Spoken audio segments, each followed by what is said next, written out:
Fortnite, you're going to be speaking to me with a little more reverence and respect than you did prior to this. If I try to play beyond the hype. How come I'm getting like Fisher Price questions? Guys, what's your favorite color?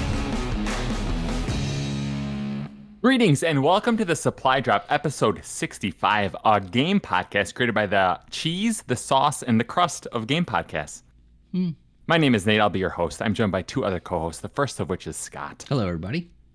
Scott, do you remember how to podcast? Yes, do? Yeah. Yeah, okay. It's going well. I'm trying to put words in the right order. I think I can. Yeah, I think I remember. All right. Yeah, it's been a while. It's been a couple weeks for me, at least. You guys did some streams, which was nice. Yeah. But I have very low expectations for the next 90 minutes. The other voice that you just heard is obviously Thick. Hello. Thick, Can this it is be the the question. cheese, by the way? Can it be the Pizza. cheese? Yeah, I think the crust is probably the most vital, right? Who's the crust? Well, you'd be the crust. I don't know. I would say maybe I'm the sauce, the least vital. You know, who cares about The sauce. But The tangy you're the one. host. Okay, fine. I'll be the crust. You're the foundation, yeah. Okay. All right. Here's what I have for you. How did the streaming initiative go? Do you feel like? Do you feel like you're optimistic on that? We're doing it right now. We're doing it right now, yeah. streaming I right mean, now. Yeah. I think I need to fix the layout a little bit more, but I think we got to start somewhere, right? Yeah, it's That's a work right. in progress. Okay, Yeah. I like it. I feel like podcasting is nothing but a work in progress, right? You always want to do a little better. Yeah. Very much. Very much.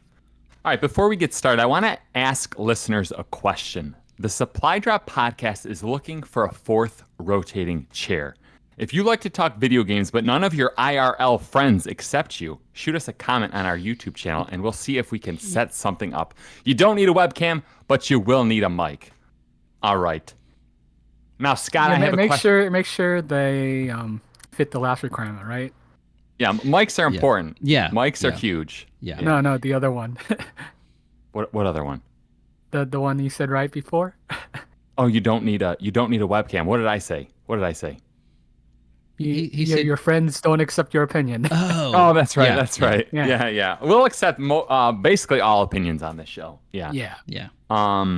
But Scott, What? I have a question for you. Is it true that you're not playing any AAA games this November? No, not really. Oh, darn it. That was on the Discord.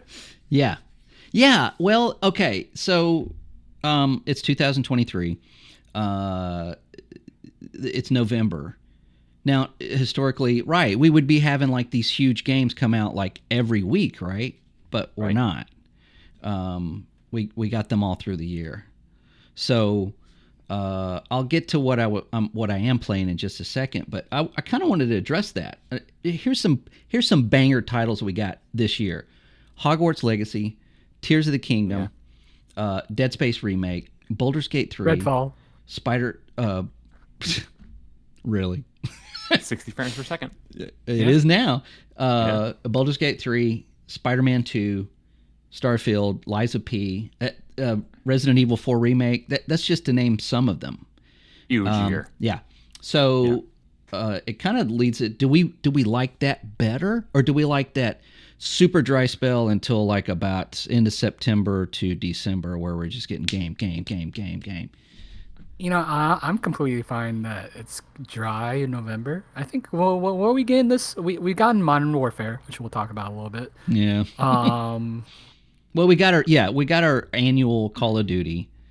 Yeah. And Spider-Man came out in October. The 20th. Right. So it was a while ago now.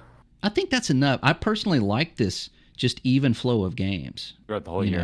throughout the whole year. I think that holiday, get it out by, that selling of that console we're seeing is not as important as it used to be, right? It's the service. It's the, so. Yeah. I just wish maybe there were better games released, What's some iconic November games do you guys remember? Oh, well, Halo, any Halo. Yeah. Halo's always been Yes. November, typically? It's been, anywhere from September to November. Okay. But, And it it's used to always be, the console everything used to be, launches, remember? yeah, everything Like, used to be in they're always in November, but it's spread out over the years. But Now Q1s are kind of decent too, because a lot of big games get delayed into Q1, right? yeah. And we're not really getting any announcements about that. Normally now it'd be like, oh, we're supposed to get it November 11th. I and think it the Game didn't. Awards will kind of tie that up, right? Just Well, kinda set right, us but up what for I next mean year. is like that slew of games that was going to be released at the end of the year that usually get pushed to February. Right. We They're didn't- not there anymore. They're not there. Yeah, we either got them or they haven't announced them yet. So Well, let's see. What do we know we're releasing next year? It's Helldivers 2. Yeah. Trying to remember. I know something else is. well, they did say Hellblade 2 is slated for next year. Oh, that's new, yeah. Which they haven't really given any kind Yeah, of there's not indication. enough info. I don't believe it. I don't either, but I think they felt like they had to say something. Like, it's Yeah. next year. Wolverine, everybody says Wolverine's next year, except for Insomniac. That said anything about it being next year. So, and yeah, I mean, we've got some, there's stuff on Xbox side that looks like it's going to be released next year. Sony, we got Helldivers 2 and we got Helldivers 2. That's it. That's all that's going on there. And we'll probably talk a little bit about that later. But yeah, personally, I like this January game, February game, March, April, and then jump into like June, July, I like that better. I like that a lot better than waiting for the end of the year and then kind of delegating where I'm going to spend my money, which game I'm going to get, which I'm going to play first, and that kind of thing. So, but yeah. So in this November, I'm not really playing any. There's so much to play. I haven't finished Hogwarts. I mean, God, I haven't even scraped the surface of Baldur's Gate 3. I haven't played Lies of P yet. I haven't played Resident Evil 4 Remake. I am playing World of Warcraft, a game that came out in 2004, and I can't stop playing it. I for some idiot reason, I started playing this game because I watched, for the first time BlizzCon, ever, right? I watched BlizzCon. Yeah, why? I have no idea. I haven't watched, I don't know if I've ever really watched that. I think I've seen snippets of the really, bad behavior of Blizzard and their fans that are there. Don't you have phones? Right. Don't you have phones? I mean, Mm-hmm. but as far as just like watching it, Microsoft just bought Activision Blizzard. So I kind of wanted to watch. I thought maybe they would have an announcement and Phil Spencer did show up. Phil, yeah. He did, yeah. And what I liked about everything that they're saying is Blizzard. Blizzard, Blizzard, Blizzard. Not once did anybody ever say anything about Activision Blizzard. I think that they're making it known right now that they are separating. It's like we want Blizzard to be Blizzard again. And I think that's great. So I watched it. A bunch of stuff for World of Warcraft, so I thought I would jump back in. Apparently there is a new version of World of Warcraft, not the 2004 version that I played off and on, It is the retail there's version. two versions. Right. Yep. there's But what do you retail. mean there's two versions? There's two versions. So there's a classic version, which is basically What basically came out in reintroduced 2004. The game. Yeah. Yeah, they reintroduced the game. Basically, it's already like 3 expansions in. Like they call it classic, right? Really? Yeah. Yeah, but they do like very minor changes to it to improve the quality of Polish life. it a little. Yeah. Yeah. And now they're kind of doing this thing where there's a hardcore mode. So where if you die, You're your dead. character is permanently dead. Yeah. Oh, that's cool. And now they're doing this thing called Season of Discovery next month, where there's like new little Easter eggs in the game, and the game is capped at a lower level. So what they do is they turn one of the dungeons, just like a regular 5-man dungeon, into a raid, into like a 10 or 20-man raid. And that's going to be like this kind of funky remix of the game that they're trying out. They've been trying out stuff, so I actually appreciate that a lot. Yeah, they have. They've been trying some new stuff. Now that the after the big turnover at Blizzard, and I can never remember his name. The guy that said you think you want Classic WoW, but you don't. Who was? What was his name? remember. He's got a real Mike thick neck. Morheim? Or... No, he left. It was after the lawsuits started coming up. He left. It's not Chris Metzen, right? No. He came back. He was at BlizzCon, and apparently he is beloved in the World of Warcraft scene. Oh yeah. He is a presence in the room. I've been to BlizzCon like in 2015. Yeah. And he's always Yeah, he pretty came cool. out, and everybody just, he adores this guy. And since he's come back, all of these things have come out. Of course, that guy with the God, I wish I could remember his name, but he was obviously wrong. As soon as they had a classic server up, everybody that was playing WoW just went right over to classic WoW. Now, here is my take on it. I played World of Warcraft in 2004, again in 2008-ish, and again in like 2013-ish. I didn't like it. I didn't like it any time I tried it. And that is the classic version. And that is that, and I talk about it on the show a lot. It's like, hey, I need to save the world. What do? Go kill me 5 rabbits. Oh, Here you go. Oh, great. Now go kill me 10 wolves. This is how you level up. This is boring to me. It is extremely boring.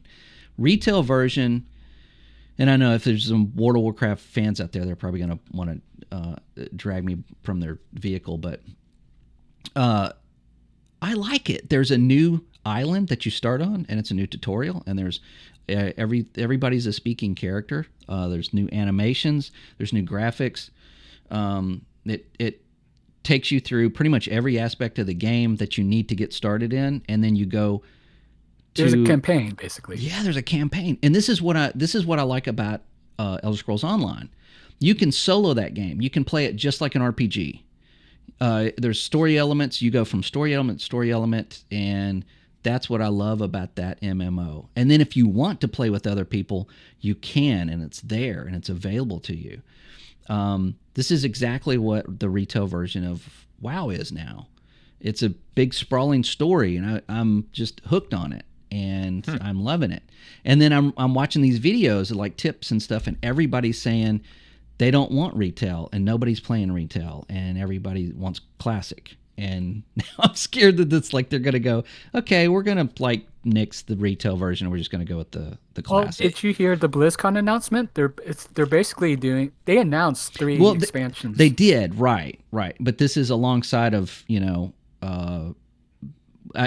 hoping that they're doing this to get people back to playing the retail version. But yeah.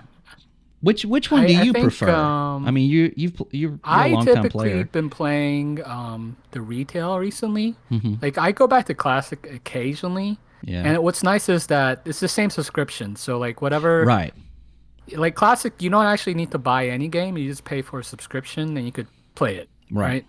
But I prefer the retail game just because there's more story. I'm trying to progress the story. Actually, the story is one of the biggest thing I like within the Warcraft universe. There's so much like lore to everything. Yeah. I know like it's gotten a little convoluted, so they have to retcon a few things. But the World Saga seems like it's gonna be an exciting part to the story. I don't know if you know what happened like a couple expansions ago, but there's like a big sword in the planet, and now that's starting to come into play to the saga. Right. I'm hoping that I can get caught up on all this stuff before that comes out.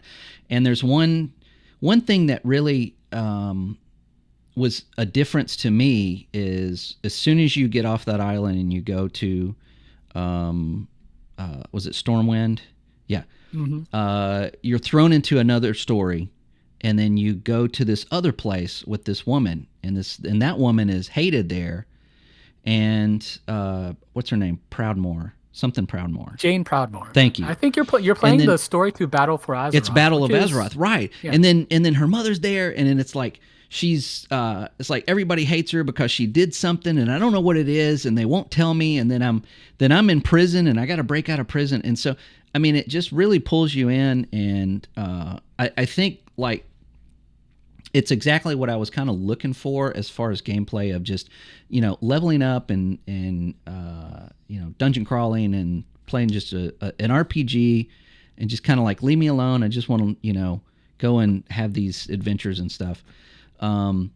So for the first time, this thing seems like 19 years old, I am like fully invested in World of Warcraft. And I feel stupid for it because I was like, if I worked in an office and all these people played World of Warcraft, or even played video games, I would be like, hey, like, have you played this game called World of Warcraft? I feel like I'm just like so late to the game. So I'm trying to like not be very incognito about playing World of Warcraft. As I heard my wife say I think something. it's a really good point. Yeah, it's a really good point to play. Yeah, well, yeah, I think so too. I think that this is if you didn't like it before, I think you should try it again. And if you're like me and just found it extremely boring, get back into it. So Scott, that's another reason why I haven't played any AAA titles. Are you playing it socially with another person? Nope, absolutely not. I'm doing everything solo. By yourself, and you're not, even though you're playing it solo, are you on voice comms with like randoms or just? Yeah, I always have my mic open because I go through. So you will. Yeah, and it's the interaction. It is an open mic, but I'm assuming that you can on the other end you can probably turn that off. I don't know. On ESO, I usually turn that off because if you go into town, everybody's like. Oh yeah, there's no proximity from what I understand. It's always been very like session based. Okay. Because I was walking into some woods and I saw a raccoon, which is like, oh, well, here's the first creature I've seen that is not trying to kill me. And a lightning bolt came out of nowhere and killed it, like right in front of me. I'm like, what? And I look, and this guy on a horse just like rode by.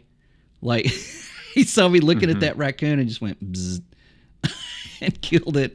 Like, okay, I see how this is. It's about sending a message. It was. It's like, yeah. Welcome to World of Warcraft. I guess I don't know. You probably saw my level, but I'm having a blast with it, and hopefully, eventually, when I get leveled up or maybe get to some kind of end game, then I'll start, playing with other people, and But yeah, it's great.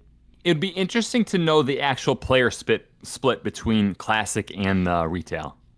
Yeah, I would like to know too, because when you go to these towns that I see in these videos that are just littered with people, it's me and maybe 6 or 7 other people walking around. Okay, all right. Yeah, I would have to assume that retail is more popular. I'd have to assume it. I would think so, right? I mean, because over the last 15 years, they had to be improving that game a little bit. Yes, it is. It is very much improved. Yeah. And if you go to if you download the BattleNet client and you go to World of Warcraft, it says try for free. It says nothing about classic. But when you try it for free, of course it comes up and goes, "Hey, you want to get a subscription? You can play classic if you want to." And then classic, I think the Lich King is in that as well. The third expansion. Yeah. And so it's like you don't pay for expansions; you just play. Yeah, it's a great model, really? And now that Microsoft owns them, that model may may not change at all, or it may get better. They may drop the subscription altogether. I don't know. Let's get console releases. Yeah. Do you guys, if you had a bet right now in 5 years, will there be a console version? I want Heroes of the Storm on console. I'll say that. I do too. I don't know how come Blizzard always avoided that. Well, the thing was, it didn't make the money, right? So, during Activision time, so they kind of like cut support. They supported it for a while, like for like a. It's weird though. You're talking about Heroes of the Storm, right? Yeah, Heroes of the Storm. But I'm like, all right, Heroes of the Storm clearly went into a market dominated by Dota 2 and League of Legends. Yeah. On console, there's no competition. Yeah. Yeah, and so it's more casual game compared to those right. two. Right, it's a lot easier to get into. Yeah. Yeah. Well, there's not really on console that MOBA is not that popular. I'm trying to think of what's a popular MOBA on console. But what's a MOBA? Smite is decent on console, right? Although I don't even know if that's But I would say there has to be a few attempts at it before you can be like, okay, there's no market here. You got Paragon and what else? Oh yeah, I forgot about that. Gigantic was kind of MOBA-ish. It was. Well, and the Battleborn was a MOBA, but that failed. I don't know if I call that a MOBA for some reason. You don't think so? MOBA inspired. They had a mode. MOBA-ish. MOBA. It was definitely MOBA-ish. Yeah. MOBA mode. Yeah. Well, and maybe they look at maybe some of these semi-failed attempts. Yeah. But yeah, I think that they'll probably have some kind of initiative to help them transfer that over to console. I don't really know how it would work on console, unless you just plugged in a keyboard. I mean, it's not. That won't help. It's if not. You need a keyboard. Elder Scrolls. If you've seen Wild Rift from Riot, which is basically like a more casual League of Legends, I think would play. They would have to modify it enough to just be kind of like that, because I think you can use controller for it. So, Yeah, you'd have to have some like multiple radial menus or something like that. I don't know, but it can be done. Blizzard just doesn't want to do it. But now they might. Well, have Activision to. don't want to do it. Well, Activision, yeah, they didn't want to fund it, Yeah. right? Well, right. we'll see. That's my request. I want Heroes of the Storm on console. So Yeah. What about let's hope WoW? so. I'll Yeah, take Heroes of the we've Storm kind of first. vacillated between those two games. Like I think Scott was talking about WoW and Thick was talking about. Well, He's like- we're talking about BlizzCon, so Yeah, like yeah. that's it's non-existent right now, right? But I feel like it's dormant. I feel like Yeah. they could bring Yeah. them back whenever they want. So. Well, they're already. I mean, getting different leadership there looks like it is kind of paying off. Diablo 4 is doing better with season 2. Season 1 was kind of like, what are you doing? Is season, and that again, that's that what I tell you is like they throw that stuff out there, that monetization and all that other stuff, to see how far they can go with it, and then they're like, and then they fix it and have this apology, and then they look like heroes and whatever. Yeah. But yeah, maybe this acquisition will help that and push that, because Microsoft doesn't need any more bad press or another, unfinished game coming out. Yeah. All press is good press. All press is good press. Yeah, I guess so. So that's our story this week for BlizzCon. I didn't mean to bring that up in that way, but No. We weren't going to bring it up any other way, so I think that's a good way to just bring it up. I thought it was a good BlizzCon. It got me excited to play WoW again and to Yeah, try it yeah, out again, and I guess that's the point, right? I think it was a sigh of relief for like the developers too. I don't know if you heard that story where Phil set up a meeting with like a lot of the leaders, and then the leaders were scrambling to do like a presentation of like what the plan is, and Phil just came in and was like, "Oh, I just wanted to talk to everyone, just to see what everyone needed." So I thought it was a nice story. So yeah, and I think we talked about the transition that they did at Microsoft, where they've got Matt Booty is now in charge of these studios. So they've got somebody now that is going to Blizzard and going, okay, what do you got? What do you need? What's coming up? Where they were very hands off up to this point, and until Redfall, and we kind of saw where that landed. And we kind of knew that, especially at 343 Industries. We knew that nobody was going in there and going, "What are you doing with Halo?" No, nobody was. They were just coming in there going, "Hey, we're here to pick up our check." Okay, thanks. So now I think that's going to change, and I think it's going to benefit all the studios. Because it's just like, it's like giving, not belittling these developers, but if just like, if you have a third grade class and you just go, okay, for today, you guys just teach yourselves and then leave. Really? I mean, are they going to do math? They were just throwing parties every day. Exactly. Just throwing Right. parties. So when you get some developers and just go, oh, just do what you want. Here's a ton of money. They'll never release a game. It's just continuously in development. So, yeah, I think it'll be a good thing. But creative people are notoriously unreliable. Can we agree on that? They did. Is that the quote of the week? Steve Jobs said something to that effect. He said that these companies are made up of really smart, creative people that make the products and make the things that people want, like, say, Bungie. But it's the marketing and the basically the higher-ups that keep getting promoted until they are making the decisions instead of the people that make the products. And that's when you start seeing things go wrong, deteriorate, and the greed set in. Yeah. Thick, do you have any maybe more positive news? Maybe you played an interesting game this week. Well, what's not positive about mine WoW? was But positive. Well, yeah. I just felt like I guess so. I guess it was. I don't know why. I felt an energy coming from you, Scott. I felt a downward energy. I'm having a blast with WoW. Yeah, maybe it's that's because retail might be having less popularity than classic. I think it's doing fine. So yeah, I hope so. Hope they continue with both of them. I mean, you can make everybody happy if you do that. So it seems pretty easy.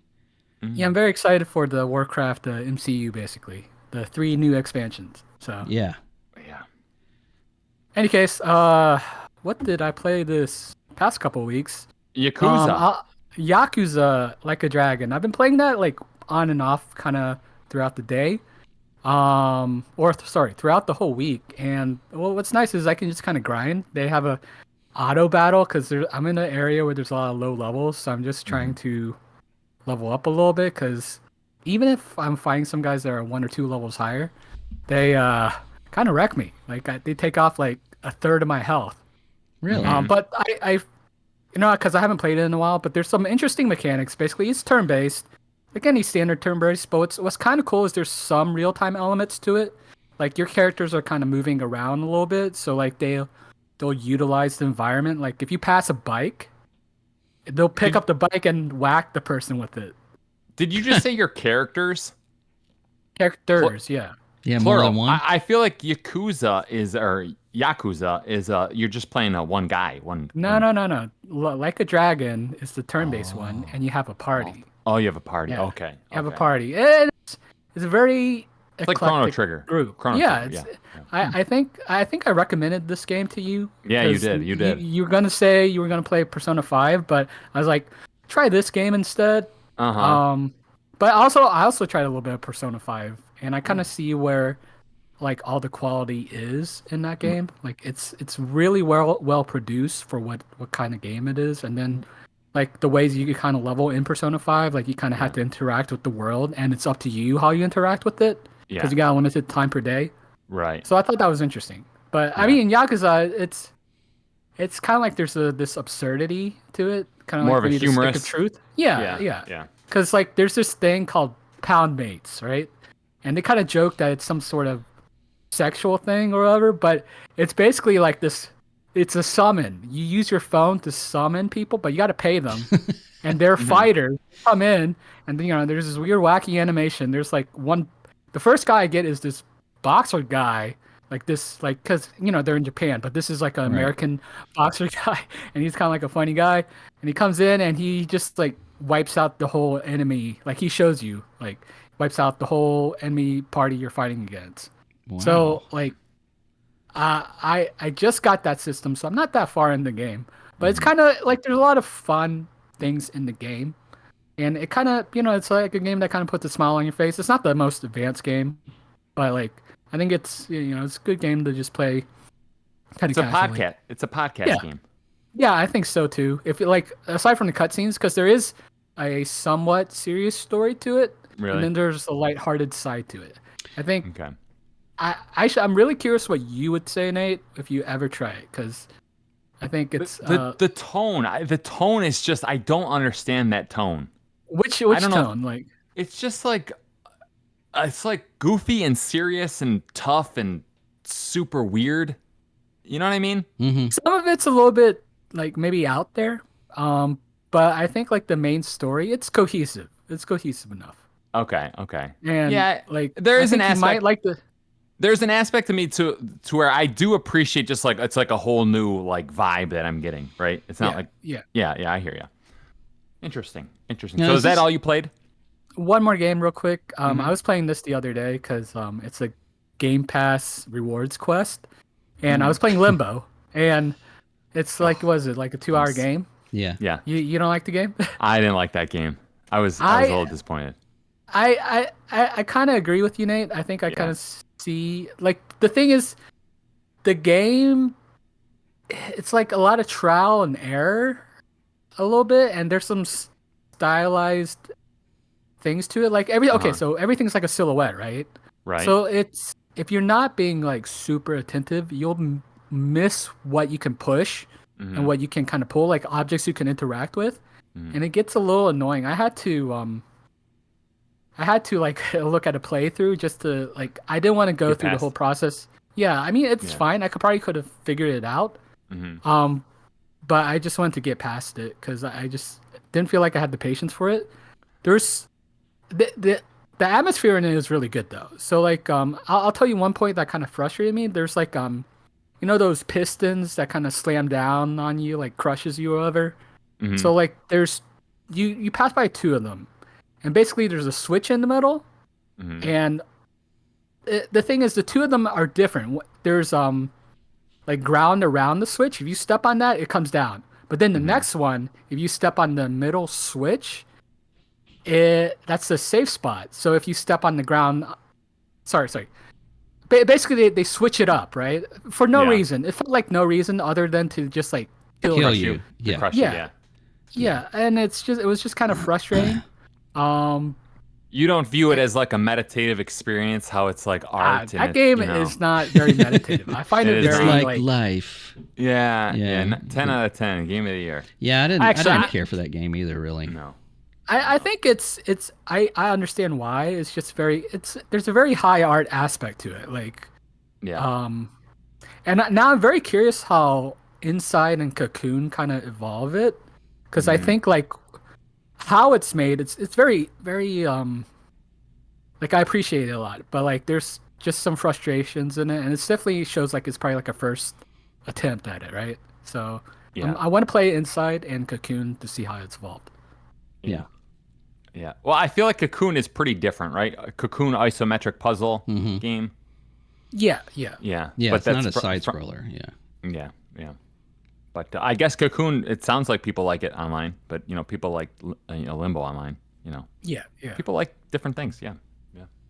All right, guys, I'm very glad to have you here because the game that I played over the last quote unquote 2-ish weeks, the finals open beta, right? Yeah. You guys know me.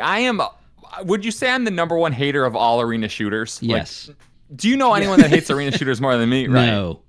Right. No. I guess how do we want to begin this? First of all, your overall impressions. It's Scott, awesome. overall impression. Oh, I Awesome. loved it. I absolutely loved it.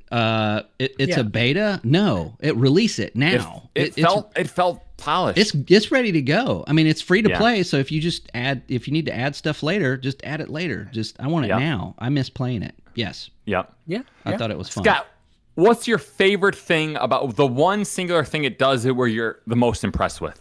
Well, it'd have to be the destruction and how the destruction affects the game. And I'll give you an example. I was in a building. My teammates are above me on the floor above me with the safe. So they activate it. And I'm trying to get to them. And I'm like, if you jump out a window or if you have to kind of go down and come back up. There's no stairs to get to the top. So I'm like, these guys are about to get shot. I need to figure out where they are. Then an explosion happens. The floor falls down and lands in front of me. And now I am looking at my two teammates in the safe that were just a second ago were above me. So now they're on my level, and I was able to help them, keep everybody away from this safe. I don't know of any other game that would have happened in. I mean, it was almost like a cartoon scenario. Event. Yes. Yeah. And I couldn't help but laugh. It was just the ridiculous amount of destruction that you can do in that game is just you have to try it just to understand it. Yeah. Yeah, and it's surprising. Was it the Unreal Engine too? No, it's DICE's Frostbite. I don't really? think they have the license for it, do they? Because it's not DICE. It's not DICE making. No, but it's it's guys that were at DICE that formed their own. Yeah. Oh. Yeah, I'm pretty sure it's Frostbite, unless they made their own engine. Yeah. I'm under the impression it's Unreal because when it crashes, I'm Googling. When it it crashes, I get a Unreal bug submission thing, which it crashed a few times. I don't know if like. I got crashes. When we played, when it crashed, I think I saw like a bug submission for Unreal. Yeah. Okay. It is a custom built engine. Yeah, they made their own engine. Oh, okay. So which looks neither lot like Frostbite. Yeah. Okay. Yeah. Huh. So did either of you have a class that you gravitated towards? I did medium. I can't believe we didn't play all three of us together. You did medium? I did medium. Yeah. Thick. Which one did you gravitate towards too? I played all of them. The one I like the least is light. I think I told you why? Because I just don't like sneaky Really? Sneaky bastard characters. Yeah, Yeah. The melee weapon. Yeah, Oh, it's the just sword. right. yeah, it's just Yeah. infuriating getting like sliced and just seeing somebody whiz by your face and then you're dead. Yeah. It's Yeah. just That game really does encourage like, my one regret is like not hooking up with both of you at the same time and like actually trying to like strategize, because Yeah. Yeah. a lot of times you're getting pulled into these random matches where no one's on mic. No one was on mic that entire no, I didn't beta. talk to anybody. Yeah, they have to Might fix that. the one person, but yeah. You did. They have to start everyone in team chat, and then you got to opt out if you're antisocial, because what they had was ridiculous, right? No, on PC it is backwards. It tells you Oh, it if is. you want to be in team chat, hit. I it think was if you're K in or a L. party, it will give you the option. That's Yeah, actually yeah. what happened. Okay, all right. That's the same thing in Overwatch, by the way. So Okay. I guess my question. I have a question written down for both of you. You both get arrested for tax evasion like Al Capone, but you're set up with a TV in your cell. You can either play Halo Infinite or the finals for 5 years. Which game are you choosing? Thick, you go first. Al Capone. Thick Al Capone. 5 years in a jail cell. You got one game. but what if I'll play Halo, but Okay, oh, really? You would? yeah, because like will the game last 5 years? That's a good point. Yeah. All right. I guess I know, I told you this, guys, before. When I played Halo Infinite, it took me about 2 to 5 hours to be like, why am I playing a game from 2003? Like, it just felt so old fashioned. Like, it doesn't encourage team play at all. You have to play it like Master Chief. You can't play it like your own style, right? You just have to run forward, crash into each other. You know what I mean? What game mode were you playing? I'm big team battle, 16 on 16. It's like Okay. you start with everyone starts with the same weapon. you You got to gotta run. play 4v4. Yeah, like capture the Okay, flag. Yeah. That's a little bit different, but it doesn't have like in the finals you have that big shield that clearly demonstrates like, okay, we really want your teammates to be behind your player. I feel like Halo is just like just shoot everyone in proximity to each other. Big team battle is pretty much that. It is pretty much that. Yeah, but that's not really what people play when they play Halo. Okay, so it's more the It's arena. like the it's arena. more of the But- capture the flag and All right, but King of the Hill and all right. stuff like that. I will agree that it's probably more team oriented than I'm giving it credit for, but you cannot tell me it's as team oriented as the finals. You cannot tell me that. I would say no. different. It is different. It's different. team oriented in another way. Like if you're good, you can take out a team of 3 in Halo. Right. I hate that. I don't like that. But you got to be good. You gotta be know. good. Yeah. There are equalizers in Halo because there Right. are power weapons. Yeah, you can 'cause you can- strategize around that. Exactly. The Yeah. fact that you start with all the same gear, there's no classes, there's no anything. You're on a level playing field, and that's what makes it interesting. That's what makes it competitive. It's like when you start out, you got the same thing that those guys do. And if you want to own the map, you've got to get something on the map to take the map. Right. In the finals, you start out with what you want to. You've got a class, you've got a build out, you've got your own,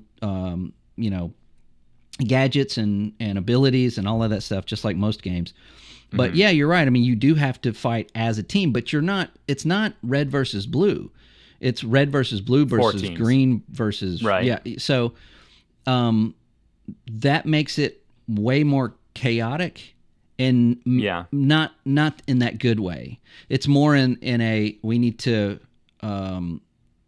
strategize getting from point A to point B. Not just the objective, but just traversing the map is a strategy. Yeah. When you've I like got that, multiple yeah. teams, right? Yeah. Yeah, and I think that those games are just different enough to not. I mean, you can compare them, but I think they're just a little too removed. I get what you're saying about the arena style shooter, but for me, that's what I like. I like starting with the same exact thing that they do, and then using whatever you can. I've taken out somebody with a rocket launcher, just by outmaneuvering them. Right. In the right. finals, it blows out half the building. It's like you're not gonna dodge that. Yeah. So it's just a different kind of game, different kind of gameplay. I guess I remember a specific scenario in the finals where I had like I was a heavy with the shield, and I had two light teammates, and my teammates were like clearly way better than me. They were on PC. It looked like keyboard and mouse. They were like, we should not have been matched together, right? Yeah. But do you remember a couple of the maps have that like train that goes around? Yeah. And like you get on there and like I'm like way underskilled than these guys, but I have my shield. I have 2 different shields, and we get on there and I'm like, oh guys, I have a shield. Like I'm part of the team. Yeah. Right.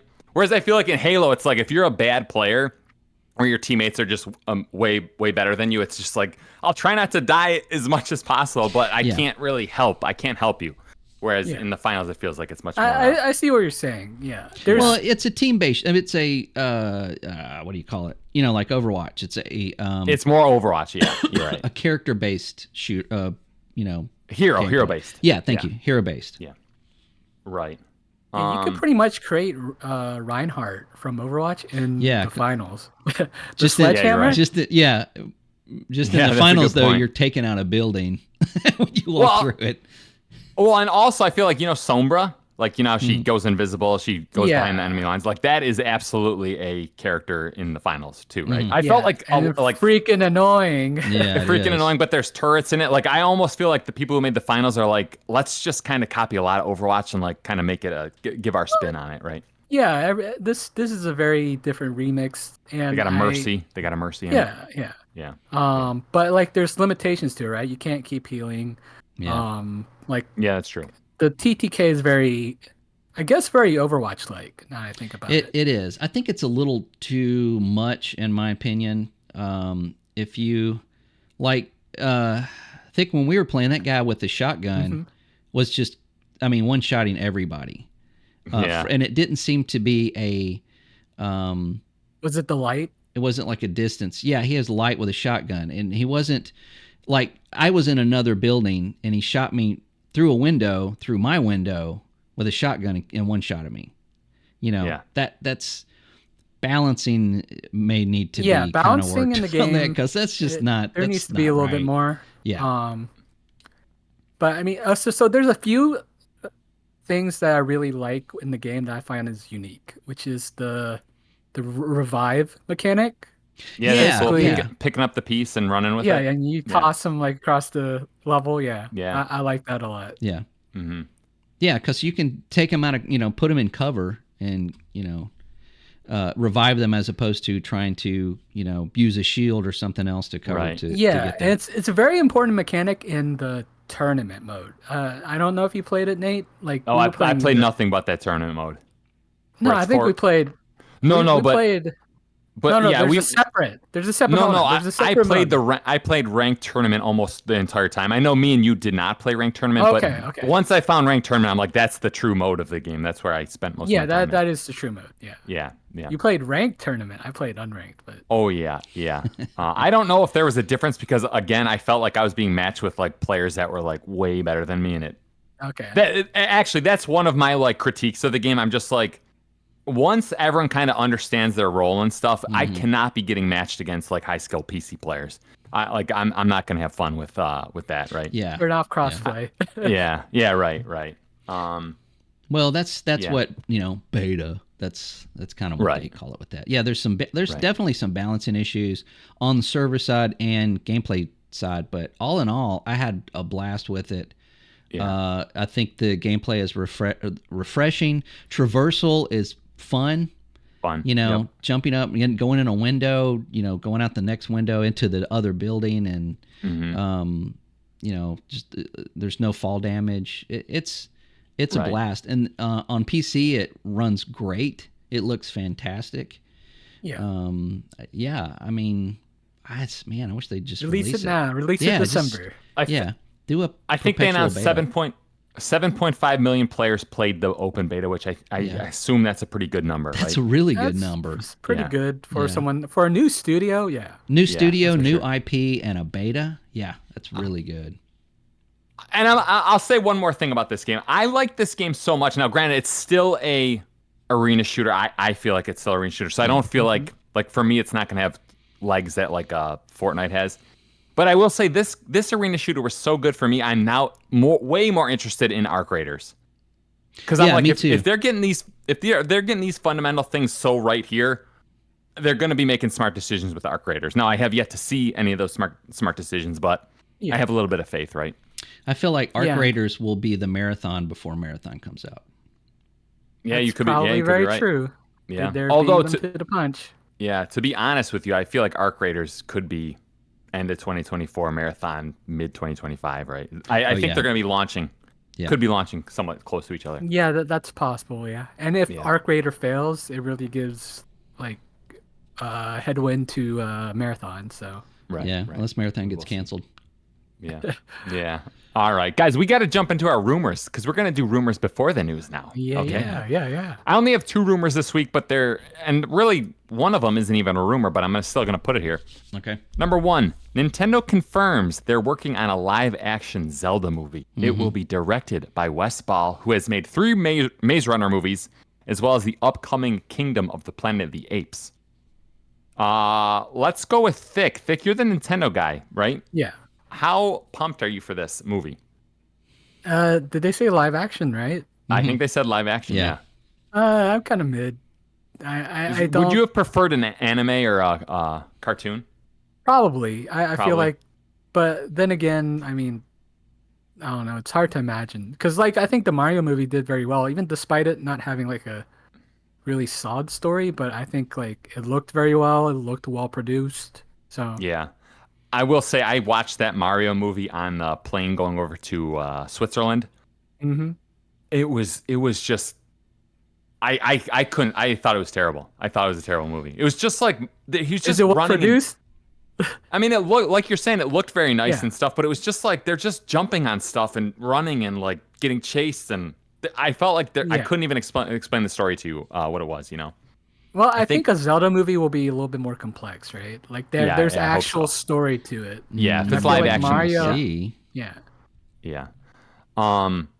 I guess Scott, who are you casting for the role of Link? Wow. I mean, Nintendo. It's probably Chris Hemsworth. No. Steroided up Chris Hemsworth or not steroided up? After a long break. It's gonna be Tom Holland, right? I mean, they're just gonna get Tom Holland and you joke, but I actually think that's decent casting. He's like 38, but he looks like he's 16. I can imagine the hat. The Zelda hat on him. So sure. I don't think that would be a terrible cast. He's not like a huge guy, and also he's British. If he just if he just not talk like Spider-Man and just talk British. I think, and this is what I think, and just mean a movie buff and everything. If they make this movie if they make it like a Peter Jackson joint and not a Marvel joint. Do you know what do you see what I'm saying? Like it can it can have humor and it can be lighthearted in some ways, but if it sticks to what it felt like to play that first game, that epic, got to get the sword, got to kill Ganon, got to save the princess. If they lay heavily into that and have these, really big, large, beautiful set pieces, I think it'd be a banger. I think it would be a winner. So PG-13.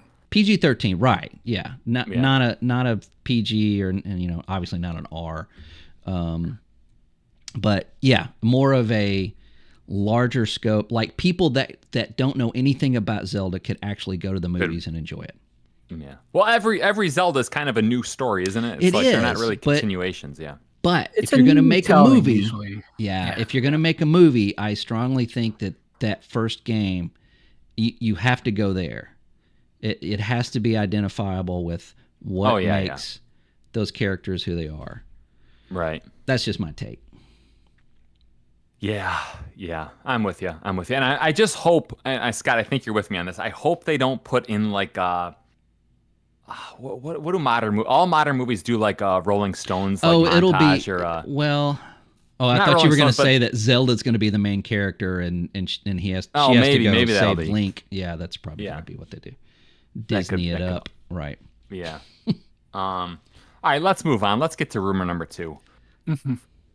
This one's a sad one, so get your handkerchief ready. Jeff Grubb says that Mass Effect won't be out until 2029 at the earliest. And then I have written down, it's been 84 years meme. So, like, guys, we're going to be old by the time this game comes out. I know, didn't BioWare just release like a teaser? Some woman in a Yeah. 7 on 11/7. And people are kind of upset because they've been teasing for a while. I don't know, Yeah. but Yeah, just stop with just shut up about it and make the game. yeah.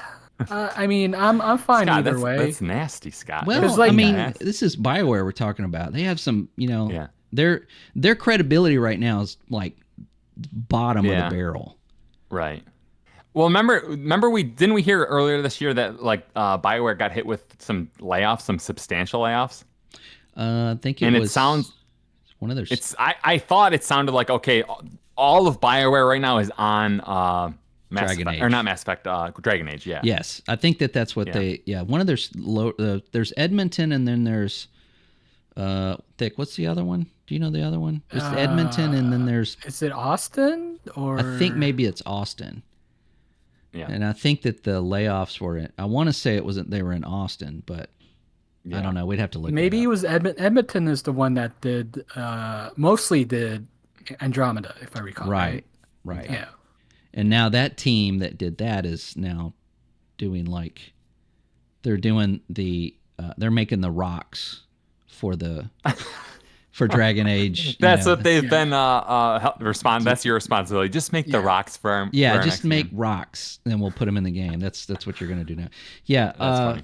Yeah. BioWare is. I used to love BioWare. I mean, just that used to be one of Yeah. my favorite studios, and I'm okay with waiting because I'm not excited about it at all. Not one bit. If Dragon Age comes out and it is fantastic and it's an amazing game, then I will be excited about it. Yeah, but not until then. So Dragon Age is slated first, you think? Oh, absolutely. Oh, yeah, for sure. It was supposed to be out already. It was supposed to come out 2023. I think in like March or something. And now it's pushed back to maybe 2024. We'll see it at the Game Awards. We'll see it. Well, I mean, I was thinking of this earlier today. I'm like, let's see, if I was working on Dragon Age and I just finished playing Baldur's Gate 3, yeah, I think I would be crapping my pants right now. Well, but I feel like it's so much arcadier. It sounds like from that. Remember that short clip that we saw?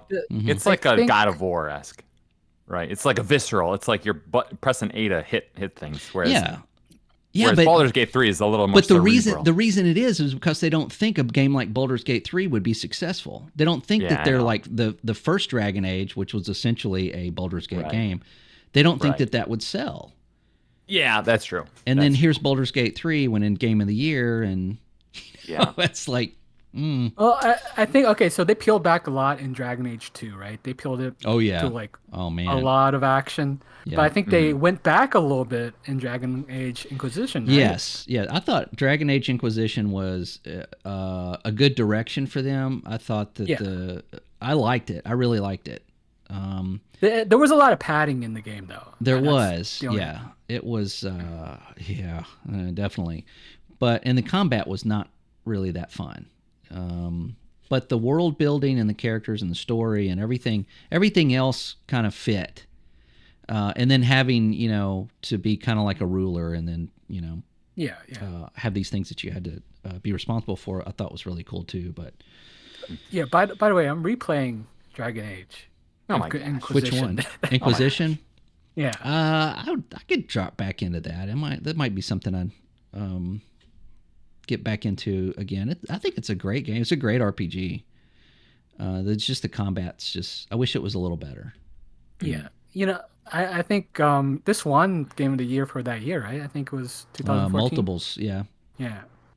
All right, well, that's going to do it for the rumors. Yes. All right. So let's get to the drop, the segment of our podcast where we talk about last week's most intriguing news stories. Scott. What? You have my favorite news story this week. Yes. Can you I thought it would deliver it? I thought about you when I was like, I'm going to get this one before Nate does. Yes. Okay, so Sony we've talked about this before, but they were going to start laying very heavily into live service games.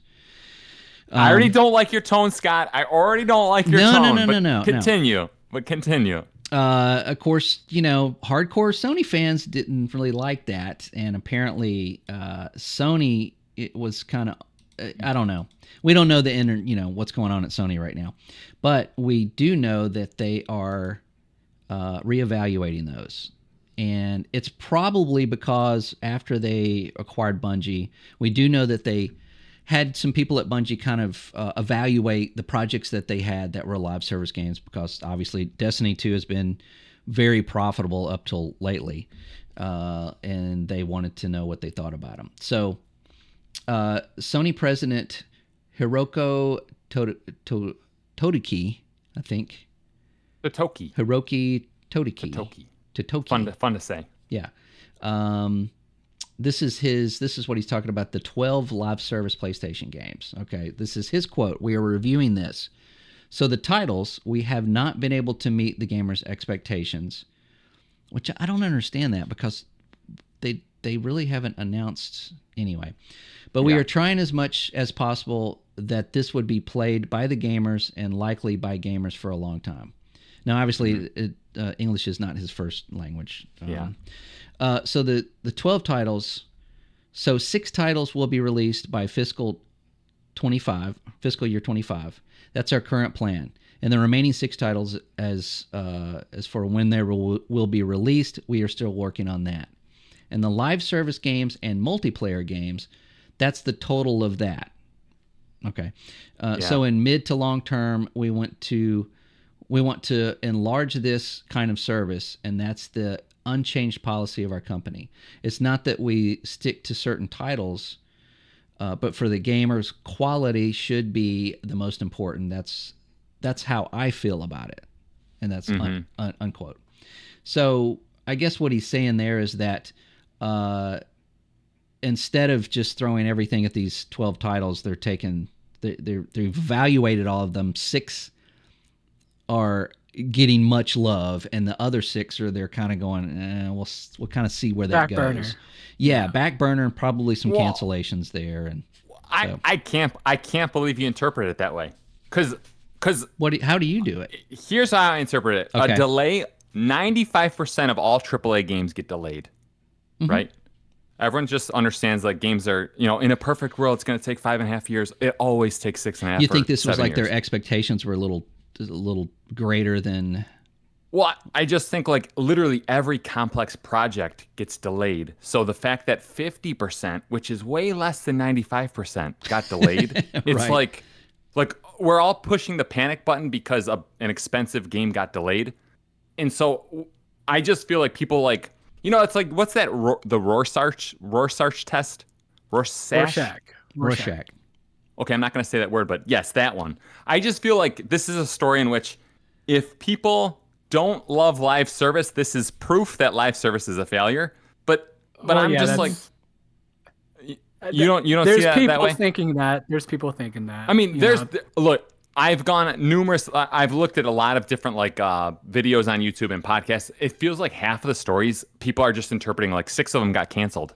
And I'm like, I saw that too. When I was looking up news for this. Yeah, I saw that. I had to comment on that because that's game journalism. They know everything. All right. Well, and then you'll see in the comments, it's like all the people are like, "Oh, I'm so glad they canceled them." It's like, we were right. Why didn't they just listen to us in the first place? I'm like, he just reconfirmed that they're working on 12. Yeah, they're working on all of them. It's just 6 are pushing to the front and 6 are not. Yeah, this is this is why I wanted to bring this up, because you can look at this different ways, because obviously his English is not the best, but there's a lot of people that love Sony, but they love Sony for the single player, over the shoulder RGP, the same and the same and the same thing. Right. They don't want Sony to make these games. No, they want those resources spent on the games they like. Right, exactly. But the thing is, they're doing both. I mean, right, exactly. Maybe some, it's like maybe some why are being allocated elsewhere, but I think they're still doing both. I think this is 12 titles I think is a little too much. But I think this is a good direction for Sony to start making those multiplayer games because that's what they're lacking. That's what Xbox has. Their direct competitor has all the multiplayer stuff. Most of the games that they make, Gears of War, Halo, Sea of Thieves, State of Decay. State of Decay, Right. they're all multiplayer. Right. They're not even trying to make these big bangers. Why? Because it's $200 million to make, and they sell 10 million copies, and then it's gone. It's done. That's yeah. it. Yeah. Right. Yeah. And Sony's losing money on that too. They just don't want to admit it. Well, and I also think it's like, so PlayStation, they publish their revenue, right? And I think in 2022, they said that 51% of their income was a result of live service multiplayer, and 49% was a result of their single player games or traditional price games, right? Right. Yeah. PlayStation has essentially invested $0 into multiplayer, and they've invested a lot of money into single player up to that point. So Right. to me, they're just looking at the numbers and being like, Right. our audience is a multiplayer audience. Right. Like, we're not, but the people who are like tuning into the podcast and the YouTube, they're like it's like a single player cult. You know what I mean? Yeah, and I don't get that at all. I mean, if you're going to get those games, you're going to get those games. But and these other studios could actually fund those games and make them better. Who knows? Because they have to. If you look at let's look at 2023. How many first party titles did they release this year? Spider-Man 2. That was it. Okay. So had they had, say, 3 live service games, whether they were super successful or not, that's money, that's revenue that comes in throughout the year that they normally would not have. Even if they had something smaller that they released in March or April, and then Spider-Man at the end of the year, is that keeping their lights on? I mean, how much money are they actually making there? And they know that. And if you just look at it as a business, that's like a movie studio making one movie a year. Yeah. How do you pay your bills with that? And we know that these games are going to get longer and more expensive to make. It's just going to, unless AI just takes over half the development of video something games. big has to happen for it. Yeah. Right. So this to me is all of the IGN. Let me calm down. Yeah. All of the game journalist websites are just making a big thing out of this. Right. And if this was anybody else but Sony, it would be a non-story, right? Right. Yeah. So. Well, I do feel like first of all, I think their single player audience, they're just single player gamers. It's not like PlayStation players are like, obviously they're not in love with this multiplayer initiative. It's not like I'm a PlayStation person first. I'm a single player person first, right? Right. You don't see a lot of switching like, oh, whatever PlayStation does, I'll love it. I feel like, you know what I mean? Yeah, exactly. Yeah. I mean, if you like the the third person single player, highly narrative, narrow story games, then you're going to go get a PlayStation 5, right? I mean, because that's where you want to play those games. Right. They need to hold on to that. They need to make sure that they still identify that, because there's a large group of their customers that's why they play on PlayStation. Yeah. Slightly off topic. PlayStation's more TV now than Xbox when you think about it. Yeah. Right. Yeah. Well, especially with the success of The Last of Us. Yeah, I think they're gonna go all in on that. I want a Destiny anime. Yeah, I mean, now people think it's okay. Where Xbox. Yeah, Xbox did it, and let's be honest. I mean, that Halo TV show is a travesty to mankind. Yeah. But do better.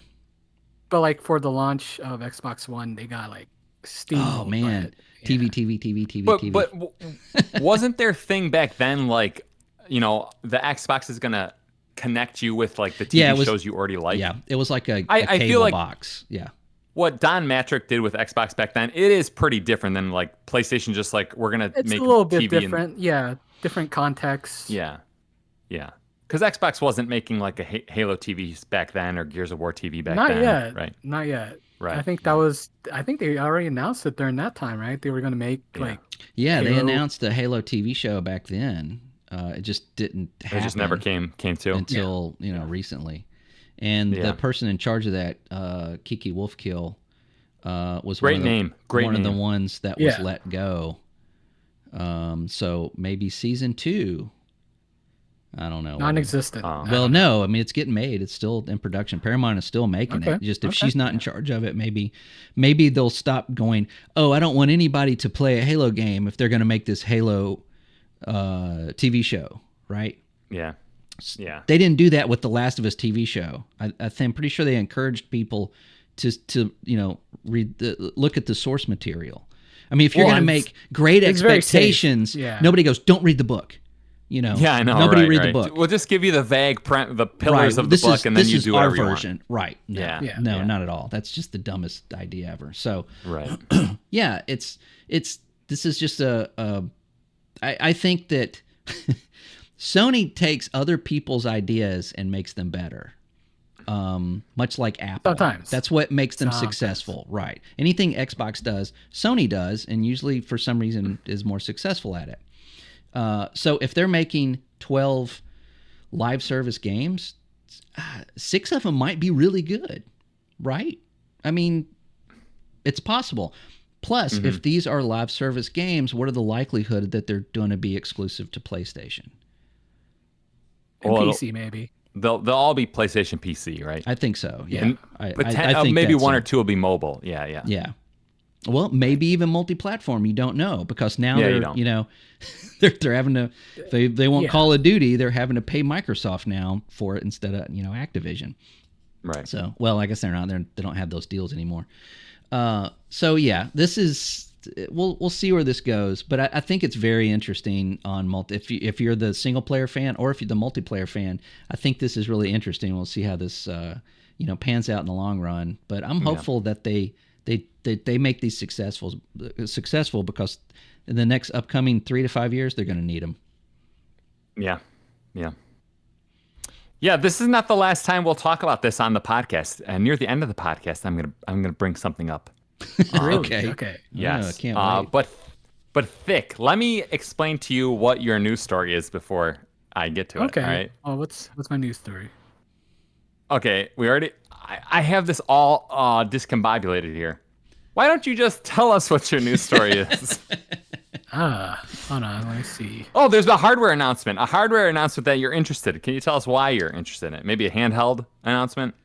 Oh, yeah. Something with a nice screen? Yeah, the Steam Deck, right? The Steamdeck OLED has been announced. Right. It's releasing on, I believe, the 15th. No, 16th is when you can order it. Basically, they've done a couple things to improve it.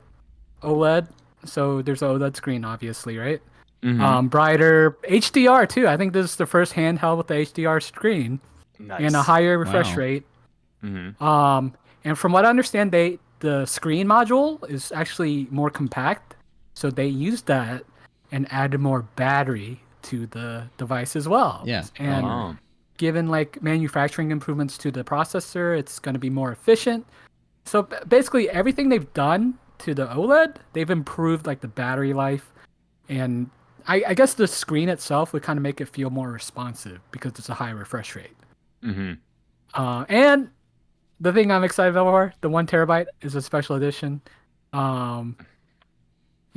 It's just so you're getting this. You're getting this, right? I'm probably not getting this. You're probably not. I was actually thinking of selling my Steam Deck because I just don't use it enough. Really? And it's just but it's not that it's bad. It's just that I'm too much of an enthusiast and I get too many things. Scott told me he wants to buy. Scott did tell me he wants you to buy Tears of the Kingdom off you because you're just not using. You're just not using that. I want to give either. it to someone that will play it. Yeah. Same. And maybe you want to take Mario Wonder as well. But have you not played that either? Digitally. Oh man. Okay. I have it, but I haven't played it. Oh well. It's 2023. There's so much to play. Nate, maybe you should give him a little bit of a break because there's Yeah, that's true. That is true. So, and there was another news story, right? Yeah, but I mean, are you guys ever thinking about getting a Steam Deck probably not. I want one. How much is it? I just don't know if I would use it. enough for they've dropped the LCD screen ones down to like 400, and I think they're liquidating the 64 gigabyte one, and they're only doing 250. Yeah, and there's a price increase for the OLED, of course. I think it's like 550 for 512 gigabytes, and then like 600 the something. 650 is the 1 terabyte, and then there's a limited edition for 679. That has I don't know what the it has a nice case. Edition carrying case. Whatever. I actually want that case more than anything, because basically it's 2 cases in one. Like one is just like a very compact case, so you could just kind of use that casually, but the other one like holds everything, right? So it's nice. But I want one. I really do, but I just I don't know. I mean, I switched to PC because I wanted to get away from using a controller. Yeah, I know what you mean. And that would be kind of counterproductive. I get it. Counterproductive in that way, but if I had money to burn, I would probably already have one. Yeah, my money's earmarked for the PlayStation Portal, the true king of the handhelds. The true king. Oh my god! I actually did I tell you that I pre-ordered it, right? Oh, did you? Sick. I did. I pre-ordered it. Yeah. You're just encouraging them. True. Yeah. But I'll pick it up sometimes this week. It's coming out like Thursday as well. Oh, it's coming out that soon. That's why I say it's like, you got Steam Deck, PlayStation Portal, same day. So Vic has a mountain of unused video game stuff in the corner of his room. That's why he's using a green screen. Wrong. It's like I don't want to show it. Yeah. Yeah. I bet you is there a Virtual Boy over there somewhere that's under that stuff? Right. I'll tell you one thing. I bought a actual Famicom from Japan. What? Really? Yeah. When I went to Japan, they have these cool game stores where there's just tons of like old stuff. Oh yeah. Right. Yeah, and I picked up a Famicom. Of course, I can't plug it in. I think the power outlets. Yeah, you have to you can get a converter like a. Yeah. But it's shrink wrap. It's not new, but it's like shrink wrapped. So I have it somewhere. Wow. Maybe one day I'll pop it open. Yeah. Make an unboxing video. Yeah. All right, guys. Okay, I'm gonna jump. Next story. You got. Oh, that's right. Yeah. Go ahead. This will be brief because there's really nothing on it. Yeah. GTA 6. So blog post tweet from Sam Hauser, a Rockstar president, basically said that for the 25th anniversary, which is next month, they will show the trailer to the next GTA. They didn't say GTA 6. So maybe there's not going to be it's a mobile game. Some people are. I went to the Oculus forum and they said, "Are they going to announce GTA San Andreas VR?" Because I think that's one of the games that was supposed to come out too. Oh, really? Yeah, but I don't think so. They're like, I'm like wishful thinking right there. It's going to be GTA 6. Come on. Yeah. How great would it be if they just announced the next GTA, our next mainline in the series is just GTA Online, no single player portion. I would love to read the internet's reaction to that. Oh my god. Yeah, this tweet is the highest gaming tweet too. There's like 170 million views. Oh, really? So yeah. Yeah, I hear this game is popular. Yeah. Xbox passed on GTA 3. Xbox passed on it. True. You remember that? Remember that story? They did get it eventually, but it wasn't they didn't get it at launch. Right. Yeah, they passed on Spider-Man too. Really? Yep. Spider-Man 2? I think they got Spider-Man also. As well. Oh, okay. Oh, yeah. I do want to ask you guys a question on this story, though. What do you want to see out of this trailer? Is there anything in this trailer that could happen to impress you? I am not that interested in GTA. Yeah, I'm not either. No, I don't know. No. Yeah. I feel like what it's going to be a hyper stylized, there's a helicopter with cool music in the background and a boat with cool music in the background. Yeah, there'll be like licensed music and then they'll show be like shots within the game. And none of it is going to be gameplay. It's all going to be from weird cinematic camera angles, right? Yeah, I can imagine it all right now at the side of a helicopter, right? Just like right. Yeah. Well, this is the announcement trailer, so it's just going to be very vague. No details. It's kind of frustrating though, right? It's just announcement for a teaser trailer, basically. Yeah. Yeah. Well, a teaser for a teaser. We know we get the teaser, we get the announcement trailer, and then we get the there's 4 trailers, right? Which one's this announcement trailer? the then the release date trailer, then the story trailer, and then the gameplay trailer. Yeah. And then so that they'll do that for like the next 3 years. You know. Yeah, right. But yeah, this is something that really needs to come out next year. 2024 is not looking stellar. Overall, except for Sulaco, that's supposed to come out in May. But Oh, really? yeah, if this was, and who knows, maybe it does because they know that Grand Theft Auto 6 is going to come out next year and nobody wants to release anything Everyone's gonna move anywhere their release near dates. it. Yeah. Yeah. Yeah.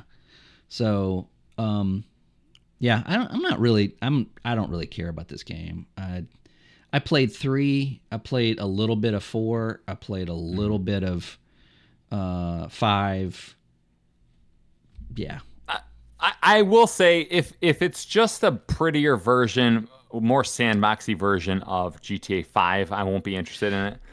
You can But go play tennis in the game and go play golf. What else are they going to do? I mean, what else can you possibly add to this game? I feel like you right? can make AI improvements a lot. And I will say, I think that That's single one of player. the rumors. Actually, was it What's like that? AI? It's like the They add dialogue. The and stuff? animation, right?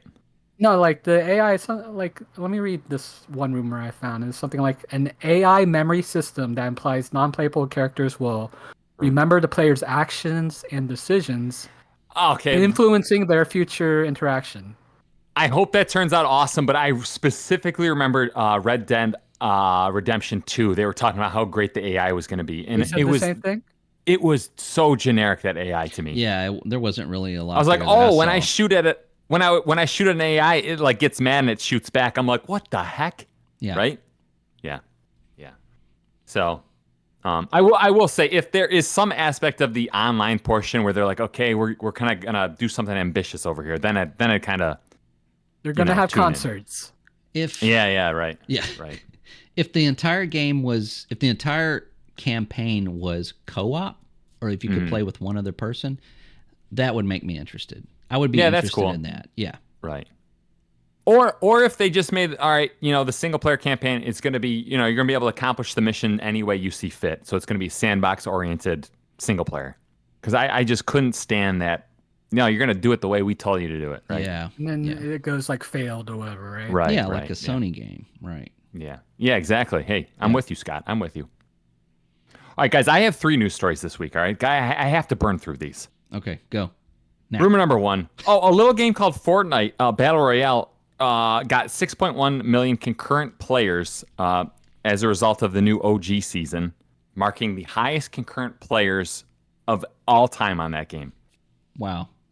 So, the market is saturated, and yet things seem to be going in the opposite direction for these games for those people, right? They're going for Well, nostalgia. Yeah, people get tired of playing other stuff and they go back to the one that they like the most. Yeah. Yeah. I will say, so I have played right, that's a good point. I will say, so I played a ton of the last season. I played a little bit of the OG season. It's a breath of fresh air. So last season, whenever you get into an engagement with a player, another actual player, they're just on you like a split second. Like all fights are essentially shotgun SMG fights. In the OG season, it seems like there's just no traversal. So a huge percent of your engagements are like AR sniper distance. Everyone's moving a lot slower, right? So it's not like, so the sweats, when they do kill you, and they will kill you, it takes them 30 seconds to get to you, as opposed to like, I use a bounce ball, I'm on you in 2 seconds, right? Yeah. So it's interesting how the vibe of that game feels so much different right now. Did they remove the anime weapons and all that fancy stuff? Oh yeah. That stuff it's just that like stuff's out. OG. Yeah, it's like WoW OG Classic. is like pre Marvel stuff. I think in the data leaks, they're gonna slowly be rolling out, like the mech is coming in a week or 2, so they're gonna start adding some crazier stuff over the next month, and then after this month, then they're gonna do a real season, right? So this isn't a real season? this is just like a 1 month kind of like holding period for the game, right? Oh, so to kind of like let them cook some stuff up. yeah, Yes. I mean, to me it sounds like test the waters. Yeah, exactly. Right. All right. Story number 2. According to Ethan Gotch of Kotaku, Bungie laid off 8% of its staff as a result of Destiny 2 falling 45% short of its revenue projections on the year. You guys mentioned this on your stream, but 8% to me, when I heard the I listened to it once. I'm like, okay, that seems kind of minor. It seems par for the course for the industry is kind of like coming down off that COVID boom, right? Now, you guys know what the media did. The media blew this out of proportion, right? Obviously. It's an apocalyptic event that, 8% of the staff, Bungie's dead, PlayStation's dead, everyone's dead, right? Yeah, if you're less listening than to this, you're 100 dead. people. Or Yeah. was it 100 people? Or It was was I think about 100 it was about people. 100 people. Yeah. Yeah. Out of 1,600. Yeah. Yeah. So you guys know I get angry a lot, right? I want to ask you if this angers you, all right? Everyone in the media seems to be spinning this narrative that Bungie is evil for like, oh, it's like all the suits get to keep their jobs, but the common man doesn't get to. They have to send 100. That's another narrative people want to spin into it, like that whole. Oh yeah. Oh, it's nonstop. You're a corporate shill. Right. You're, it's like that sort of thing. But yeah. And I told you this guys once before, but I have to ask you if I'm on the right page here. If we agree to these people are evil for cutting employees, then we also have to think they're benevolent, amazing people for hiring employees. Over the last 10 years, Bungie has increased their studio size from 150 people to now it's at 1,100 people, right? So can we say like they're like a great benevolent studio for hiring all these people and supporting all these families? How about that? No, it It'll can be be just neither. good. I agree, it can be neither. But the fact that everyone in the media is like, no, they're bad, and it's like, well, then they're also good for growing the studio up so many, right? I just feel like you can't have. It's like you have to have two sides of the coin. If you're trying to talk about the narrative, I'd Right. say that. But then it's always something in the middle, right? Like it's a bell curve. Yeah, and it's like I don't think they're bad or good for hiring people. They're just working in their best interest, right? Well, But it's not, Nate. It's not how it's not how many they laid off or the fact they did laid off. It's how they did it and what they did after they did it that made them look really just evil corporation. Now, all right, let me hear your take here, Scott. Because I'm bristling a little.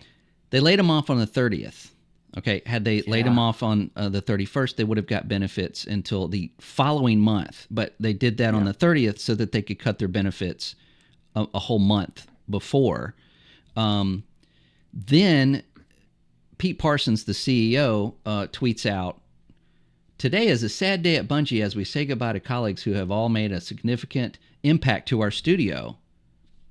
Yeah. What these exceptional individuals have contributed to our games and Bungie culture has been enormous and all will contribute or continue to be a part of Bungie long-term into the future." I don't know how that's possible. And then later said, "These are truly talented people. If you have an openings, blah, blah, blah." What they didn't post here is he also said something about the right people are at Bungie, meaning wrong people are now leaving. All right. I got to stop you. Well, Scott, I mean, I'm going to agree with you, but you just don't say that shit, man. You don't say that after you lay off a bunch of people. I think that was said internally. It was internal. He tweeted it. No, find the tweet. That. He did not. I'm telling you, he did not tweet that. That was an internal, it was like Pete a meeting Parsons where he says on his tweet, "Today is a sad day at Bungie as we say goodbye to colleagues who have." He tweeted it. No. You didn't We're read. about the other one. We're talking about the other one where he says that we kept the right people. I'm pretty sure that's internal. That's internal. Okay. Well, either way, but still. No, Scott. The Scott, CEO doesn't mute say yourself, Scott. So what he did is he laid off 100 people, and then he did the right thing by saying these people were valued. They're valued employees. If anyone else wants to hire them, they're great people. I get that. What I'm saying is this is why everybody's mad about it. The couple of the people that they did lay off was Michael Salvatore, who has been there since the late 90s, and also Lorraine McLeese, who has also been there since pre-Halo days. Yeah. Okay. So now Marty O'Donnell got let go as well, which everybody loves Marty O'Donnell. Let me tell you a little something about composers. They are pretentious jerks. They all are. Really? They just are. They're difficult Yeah. to work with. They are always right. Not to say that Michael Salvatore is. I've never even seen him in an interview. But what this looks like to me is it looks like you've got some high-paid people that have been there forever that may not be doing as much as other people. To save money, you get rid of those people that have a higher paycheck and stock options and everything else to replace them with either a lower paid employee or outsource it, right? Right. So I agree with this is just a business move. This is just this happens all the time. It's just this is why people are upset about it. It's not that, oh my God, they got laid off. It's who got laid off and then what Pete Parsons tweeted after that. Like the CEO should not be tweeting about losing people after they go. That is for that is they fired the person that handles their PR. That's so you just don't do that. That's just not. It just doesn't look good. It's just not a good look. Right. Vic, Scott is using words that they will not pass my ears. They will not enter my brain at all. Okay. I see both sides. I get No, it. you cannot see both sides. There's one side here. He No. laid off employees, and he said these are great employees. Well, It's too bad we couldn't those keep people them. might have not been but doing their job. I mean, It not could the. have been better than a tweet, but maybe just like a press release. But Well, who a cares press what release or form it's in? something. Yeah, but who cares you what form just it's in? don't. It's just the bad internet verbiage. cares. Yeah. Well, the internet is insane. The internet is insane. Also Nate, true. Nate, It can be true. Nate, Yeah. you don't Yeah. play Destiny 2. You don't Look, know. the you people don't know. I know from a distance. Bungie is Destiny- one of the greediest, just malicious, just studios that are out there right now. They are. Yeah. They are absolutely just greedy. Just they don't care about their customers, their players, anything. It's all numbers, numbers, numbers, numbers, numbers.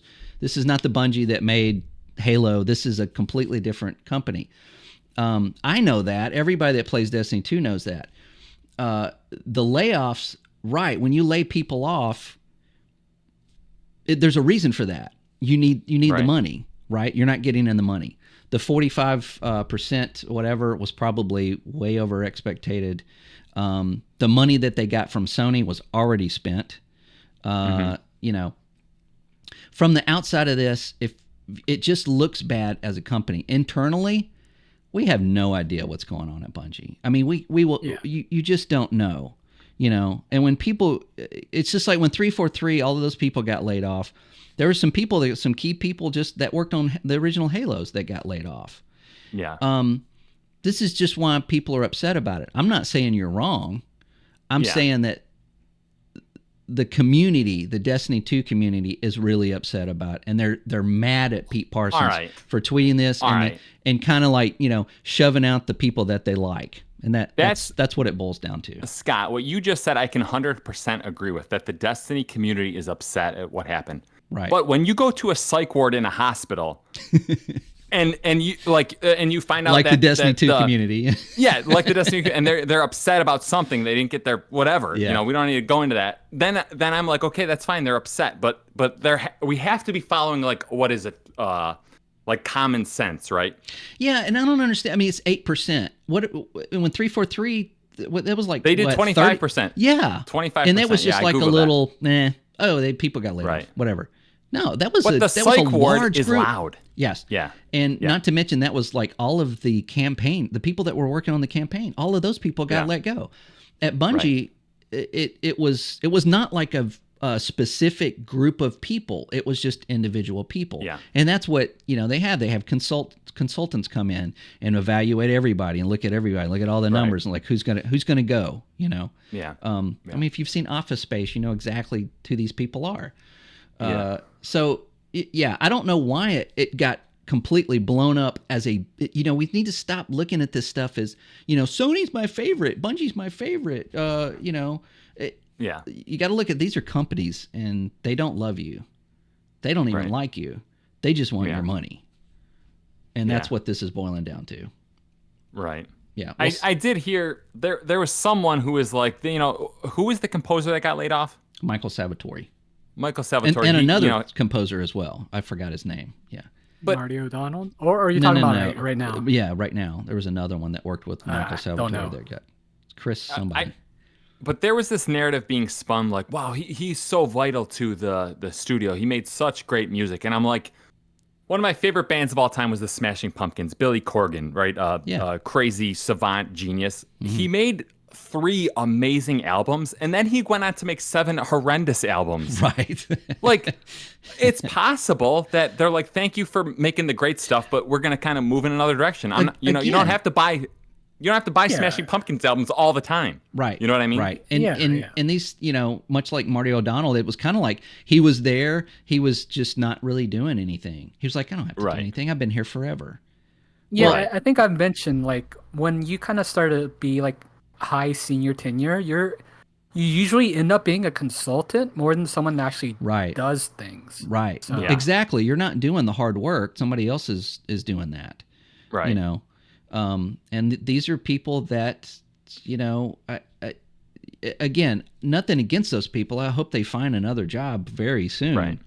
And it's never good when people get laid off. But these people were selected for some reason, and we'll never know what that is. Right. And again, stop sending death threats to Pete Parsons. It's his job for Bungie to make money. That's his only job. Period. Right, yeah. Thank you, Scott. It's not to make people happy. It's not to throw parties.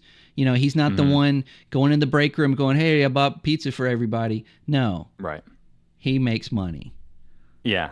I want to say one more thing on this story. So you hear a huge narrative where it's like the people in the suits are evil. They're making the decisions and they're letting the common man go. And I'm like, has anyone ever watched like a war movie where you have your military strategist, be it 5,000 years ago or 50 years ago or today, your military strategist, they watch the battle from the back because they're not going to put themselves in the front, because if that military strategist dies, it becomes it's like chaos for the organization. Well, not only that, you can't see the war on the front lines. You can't see what's going on the front lines.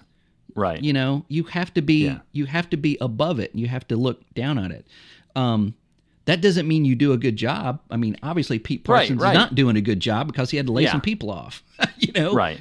And it's just Bungie's like, oh, we need to make Halo. Well, we're running out of money because we screwed up the last game. Oh, Microsoft bought us. Yay. Okay, now we're saved. Hey, screw Microsoft. We don't need them. We don't have any money left. Activision. Hey, Activision. Yeah. Okay. We'll sign a deal with them. Okay. Screw Activision. We don't need them. Oh my God, we're gonna lose. We're gonna lose everything. Sony wants to buy us. Okay, now we're great. 3 years from now, they're going to break away from Sony, and it's going to just be, they're going to do the same thing. Somebody else is going to buy them. They're just, somebody there or some group of people there are mismanaging this company tremendously. And it shows in their product now, and that's why most people are mad about it. We're seeing this. We can see this now. These companies are just greedy. Blizzard is like that too, but hopefully Scott, it's changing. I do want to ask you one thing, though, because obviously the narrative is just that Bungie is just in shambles, like, kind of what you're saying. But I'm like, wasn't it like a year ago where, was it The Witch Queen came out? Mm-hmm. Universally praised by the Bungie community. The Witch Queen is the... Yeah, Bungie's the best thing ever if they release something good, right? Yeah, but if 1 year ago Bungie's all right, then now they're in shambles? Or is it like somewhere in the middle where like... They're not quite in shambles. They're just in a downturn. It's the perception of it. When they released Lightfall, it was terrible. I mean, it's objectively just terrible. Right. What's going on at Bungie? It's just like Sony right now. Sony's making some really kind of goofy decisions on some hardware, and they don't have any games. So it's like, oh my God, Sony's dying.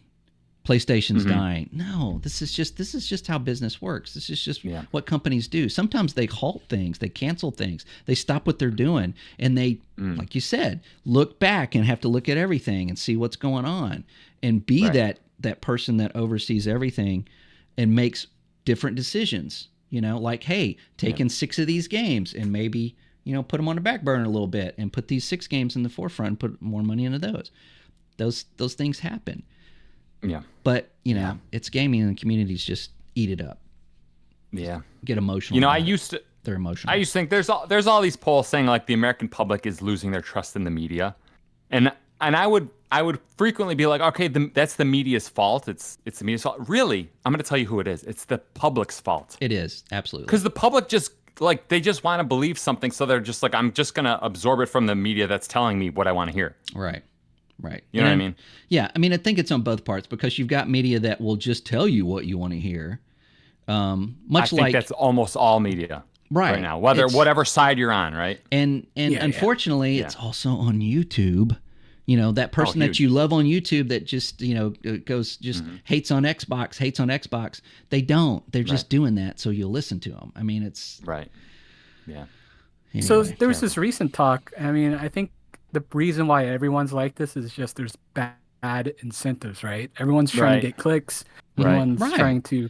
Yeah. So the model needs to change, but I mean that's more of a meta conversation, right? If you're going to get more clicks if you hate on something than you love on something.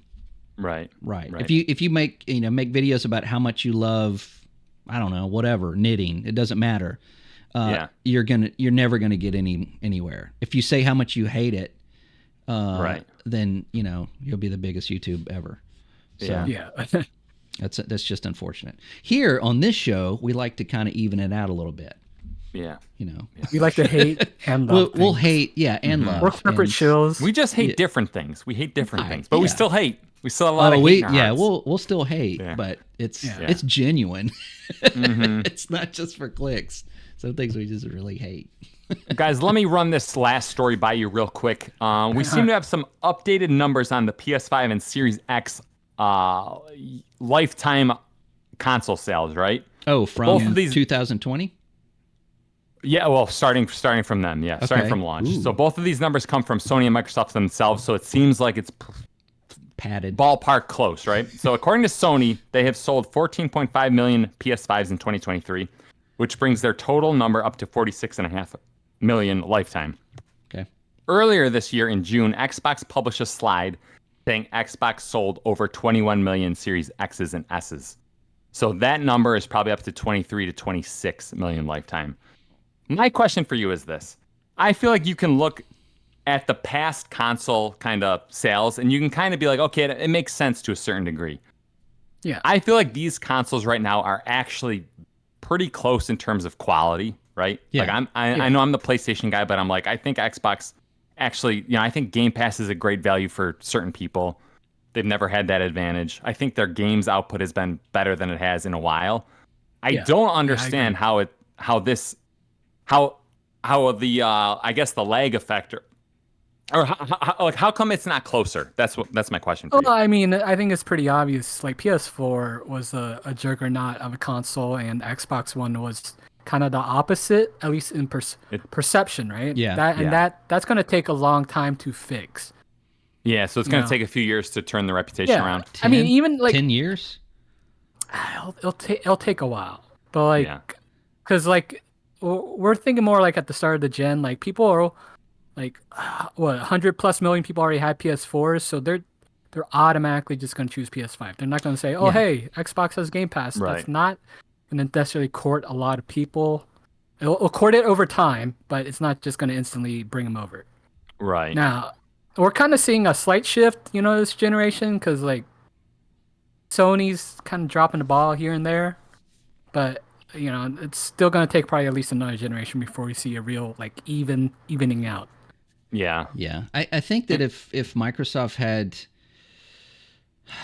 if it really just my weather just popped up on the screen. How do I say this? They didn't have the games going into this generation. They just didn't have them. Right. And we know that games sell consoles, right? PlayStation has had the games, and the IPs that they created on PS4 are now the new ones are on PS5. That's how you sell consoles. Microsoft knows that. Just for some reason, they haven't done that. Where's Gear 6? Why was Halo Infinite in such bad shape? Right. Where's State of Decay 3? Where's the new Perfect Dark? Where's Fable? Yeah. You know, those are things that people that have the longtime Xbox people, that's what they expect, getting a new Xbox. And they just weren't there. It wasn't there, and it's still not there. They're just now, 3 years into this console, they're just now starting to produce some good stuff. That's really hurt them. I don't think it's so much. I mean, I agree with you, Thick. It's if you're in one ecosystem and you can only afford one ecosystem, you're going to stick with what you've been using. It's expensive to change. Mm-hmm. I mean, I went to PC. I lost a lot of games. I had to rebuy some of them that I love to play. So, but until they get those games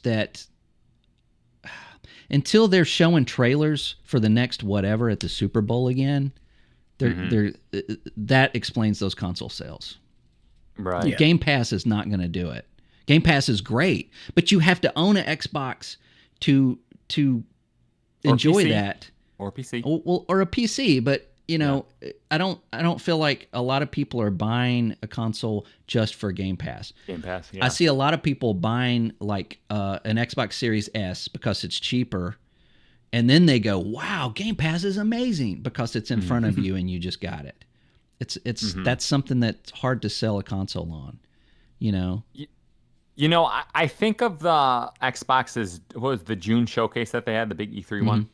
Yeah, It seemed like everyone in the media was like kind of raving about it. I think we kind of liked it. We thought they did pretty well. Yeah, it was a good show. And I think to myself, though, what games there are going to move the needle for Xbox? Like, which games are like the next big game that you have to play? Fable. Right? Kind of hard to say right now.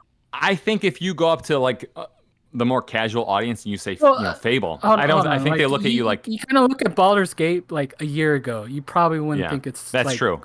What it is now. So like it's like now I just think it's kind of hard to say. Like like the Wasteland developers, Wasteland 3 was a very solid game. Like I would say like it's really good with like Divinity, like I would say almost at that level. There. Yeah. So like whatever they're making now, what is it? Clockwork Revolution, maybe that will be a big hit. Who knows? It just depends. Yeah. It's PlayStation, and I've said this before, but PlayStation makes games for everybody. Microsoft makes games for gamers. And that sounds great, right? Unless you're not a gamer. Right. People buy, it's like, oh, what is this Last of Us? That's a game? I want to play that game. Oh, okay, well, I'll go get a console and I'll play this game, right? Right. Horizon Zero Dawn. Like, they see it on everything. Oh, my God, that's amazing. God of War. I mean, like, if you don't know games and you just see that game, it looks absolutely amazing. Right. That's what sells consoles. But games like Sea of Thieves, it's hard to get somebody. Yeah, you have to play it. It doesn't sell well. It doesn't it doesn't sell consoles. Right. Pop for the casual. Yeah. Microsoft doesn't get enough credit for the games that they do have and the services that they do have. Some of them are great. But it's a matter of you have to own the console and you have to play them to appreciate them. And they need some IPs that sell consoles. They just have to. Halo's not doing it anymore. I mean, they might have sold. Do it. It could, but it's just, when you stamp a like Halo 7, when you put a 7 on the back of something, it's just, this is why Call of Duty it's not Call of Duty 15, right? Because they know that. You can't put that number on there. On a Madden, sure, because it's football. What changes in football? Yeah. But it has to be something new and fresh every time. That's why it's not Halo 6, it's Halo Infinite. But, so that's where they need to step it up. They need to get the games out there, and they need to make some really good bangers to sell those consoles. Until then, I have a question for you guys. So I think Sony did something very smart where they're like, we have a trailer for the next Star Wars game, right? Whatever the one in Limbo, but sounds like they might still be working on it. Yeah. No, the KOTOR remake, right? It might still exist or not. Then they got the Wolverine, they got the Spider-Man, they got God of War, they have these huge franchises that really appeal to kind of A the mass broader market. audience. Yeah. Yeah. What is the next Xbox game that has that like 20 million pop, that like thing that could compete against Wolverine? Against Wolverine? Just a huge IP, I guess. Nothing. Because I just feel like that is effective for, you know. Absolutely. Who doesn't know who Spider-Man is? Right. You know? Yeah. Who doesn't know who Wolverine is? Mm-hmm. You know, when you think about a PS3 generation, Sony was scrambling for IPs. You know, like, yeah, because like, remember PlayStation All Stars? Like, that was like a hodgepodge, and when you look at that game, and I know it's like a cult classic for some people now, but like if you looked at that game in the past, it's like, what IPs does Sony? really Oh, have? they don't have that many. Yeah. Yeah. Back then, but now I Right. mean they've kind of developed their IP, and it's not even that many, to be honest. Right. Like I remember like they put like Nathan Drake in it, and then it's like they're like you're thinking of like, okay, what other characters from different games? And it's like, oh, let's put Sully in it too. Let's put like a third Uncharted character in it, and maybe a fourth Uncharted character. So it's like right. That guy that he shoots in that first scene, Yeah, let's exactly. put him in there too. Yeah. Yeah, right. I get you. Yeah, I mean, if they made an Xbox version of that, they'd have some really good characters to put in there. But unfortunately, none of them are recognizable, right? Well, you know what? I just thought of it, guys. Call of Duty, Gears of War, those are big franchises. They right? are. Blizzard has some big ones. StarCraft, they're talking about a little bit, right? Look, Phil Spencer mentioned StarCraft. There's going to be a Gears of War movie on Netflix, Right. supposedly. They're going all in on Gears. They are. I think they're gearing up for it, pun intended. But that may be one that could sell consoles. That may be one, if they do their marketing right, and if they put this TV show out before, and if they put 2 and 3 on PC, I mean, get the collection out. Come on, We're waiting really? I mean, what are they doing over there? Anyway, but yeah, that's another thing. I mean, they've got a market of fans that are getting nothing. They're not getting fed. Right. Forget your new IPs. Forget Fable. Forget all this other stuff. You've got a moneymaker there that is just dormant for whatever reason we don't know. I'm sure it's studio stuff, but there's an animated series. They are making an animated series for Netflix. The movie is maybe 1, 2, next game or collection, then the next game. This is what Sony does. This is what they need to do. I would put Gears 5 on the level of Last of Us as far as a gameplay, story, characters, graphics, physics, all of that stuff. I think that they are on par, absolutely 100%. A lot of Gears fans would disagree with that, but that's my take on it. They should capitalize on that. So when you ask me what IP they have that could do that, sure, Gears could potentially do that, but they can't just throw a game out there. They've got to do something else with it. It's got to hit. Yeah. Yeah. So either that or they need to go buy Batman or something. Yeah. I don't know. Yeah. It just seems like those console numbers should be a little closer. They really should. And yeah. And it's just are they going to make another console? I think that haven't they already talked a little bit about that? Like Phil they Spencer's said like, that it's in production, but that doesn't mean that guaranteed. looking at those sales numbers, is it because they lose money on it? But I don't know. I prefer Xbox games over PlayStation games, 100%. I honestly do. But I'm a longtime gamer. I'm old. I've been doing this for longer than both of you put together. Scott, I'm a PlayStation guy, and I essentially agree with you. You know what I mean? I have no idea why I'm like I gravitate towards PlayStation. I don't get it. Because I don't really care about big IP. I kind of like more gamey games, but most third parties play better on Xbox anyway. I think okay. Settle down now. Settle down. All right. Well, I just think that they're, as far as like a consumer with your wallet, I think you get more with Xbox. I think anybody if you really think about it, I don't think anybody could really argue with that. Oh, can't wow. play Okay, Genshin we're moving Impact. on. No, We're I'm moving serious. on. Things just got heated. See? Things just got Well, you heated. just said you don't even know why you're a PlayStation. I regret saying it. Edit that out of the podcast. All right. Too late. It's Okay. live. PlayStation it's number live. one. You Okay. heard it. All right. No, right, it's guys. you probably like it because that is where you're comfortable playing, and that's where Right, you're right. It's just like Yeah. anybody else. There's nothing wrong Yeah. with that. Yeah. All right. Guys, I think that does it for the news. I have one potentially new segment of the podcast that we're going to try to, we'll see if it goes well, all right? Okay. This segment is called Donkey of the Week. Are you familiar with Donkey of the Week? It's not me, is it?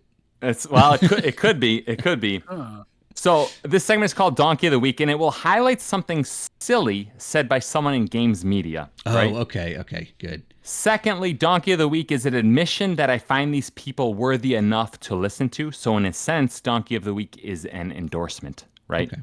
Right? Because, if you're so terrible, I don't even tune in, right? Right. This week's Donkey of the Week award goes to none other than Jeff Grubb, all right? Scott, I don't know if you said you listen to Game Mess Mornings. Here's what Jeff Grubb had to say a few days ago. Okay. Jeff Grubb on his Games Mess Mornings show was talking about PlayStation's delay of half of live service games in development. All right, he says this, quote, I think we have to assume that they know and we know and the people making these games know that not all 12 of these games will succeed. In fact, they at Sony probably believe 2 of them will make it out of the maelstrom that will happen as these games are launching. No. Sony does not think 2 of the 12 things will be profitable. Okay. No. That would be stupid. Why would you even? I'm telling you, I hear this narrative a lot online. Like they just need one Fortnite level hit to like make up for all their wasted expenditure on their other 11 games. Right. It's insane. And Thick, do you agree that that's an insane statement? I get where he's coming from. Yeah, but it's like. I think it's more like they're banking on 6 of those 12 being profitable. I think it's even higher than that, but you're not crazy. You're not crazy, at least for saying 6 of the 12. Yeah. It's the fact that they're probably trying to release a diverse set of Right. games, right? Right. And Yeah. Thank you. I mean, thank you.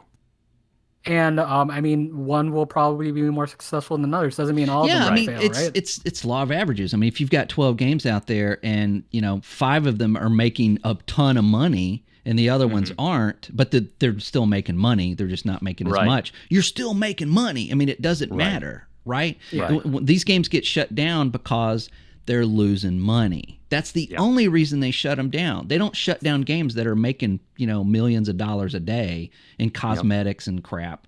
I mean, that's just the way it is. Yeah, if nobody's playing it, nobody's buying anything, that's why it gets shut down. Yeah, and honestly, if like at least one or a couple of them get shut down, at least they learn to make it better for the other games. Right, right. They'll take what they learned and make the other one better. Well, we hope so. So the next one up is Helldivers 2, right? Yeah. I think I don't think Helldivers 2 is going to be a Fortnite level success. I think it's safe.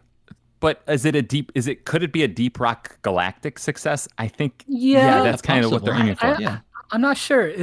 Are they looking to do live service with that one? I know it's it totally looks like a live service game. I think it does. I think so. Yeah. But capes, come on.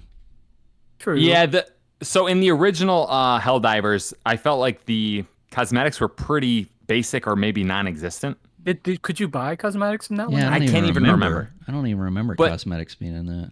Yeah, I don't either. But I do know in the new trailer, I'm like, oh, there's actually colors in these capes. That means MTX, microtransactions. Oh, yeah. We'll see. It's a $40 game, right? It's not free to play. So that's why I'm a Right. little hesitant to call it part of the live service. Yeah. Well, I would just say if your goal is 12, then you got to start collecting. Like you got to pick your 12 that are going to be. So I just think it's like if that's not a live service game, I just don't see any non-live service multiplayer games being made anymore, right? Like when's the last multiplayer game that's not a live service? And like I just don't feel like any smart thinker would be like, no, let's do a one and done game. Yeah, the smart thing to do would make a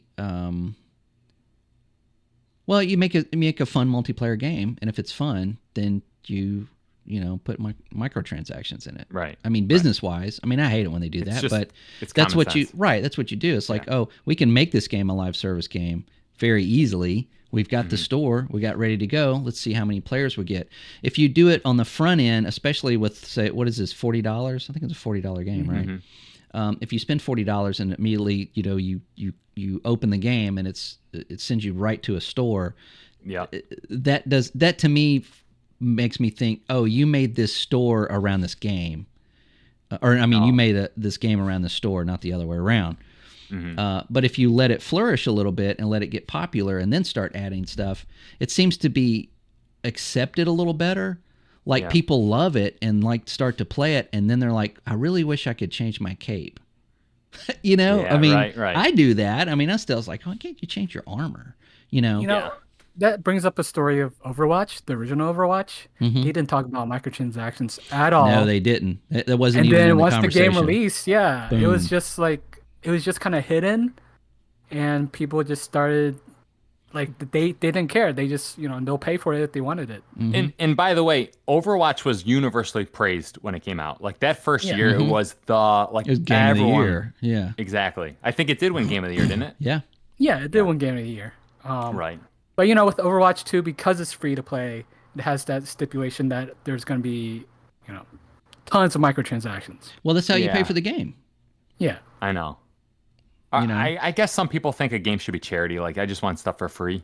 Like, I mean, you can. That's a thin line. Like, you can play a game forever and not pay anything for it. Right. But should you? I mean, it's like almost sometimes I feel guilty about, like, God, these guys, this game is great, and it's not. It doesn't.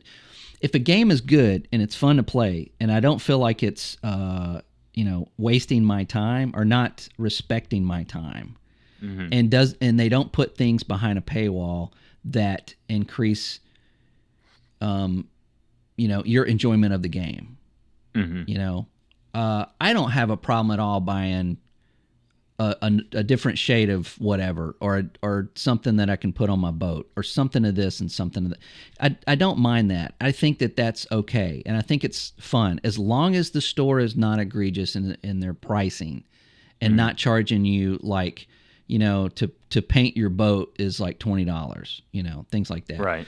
It just has to. You have to get the pricing and the number and the timing right. And that's probably really hard to do. Yeah.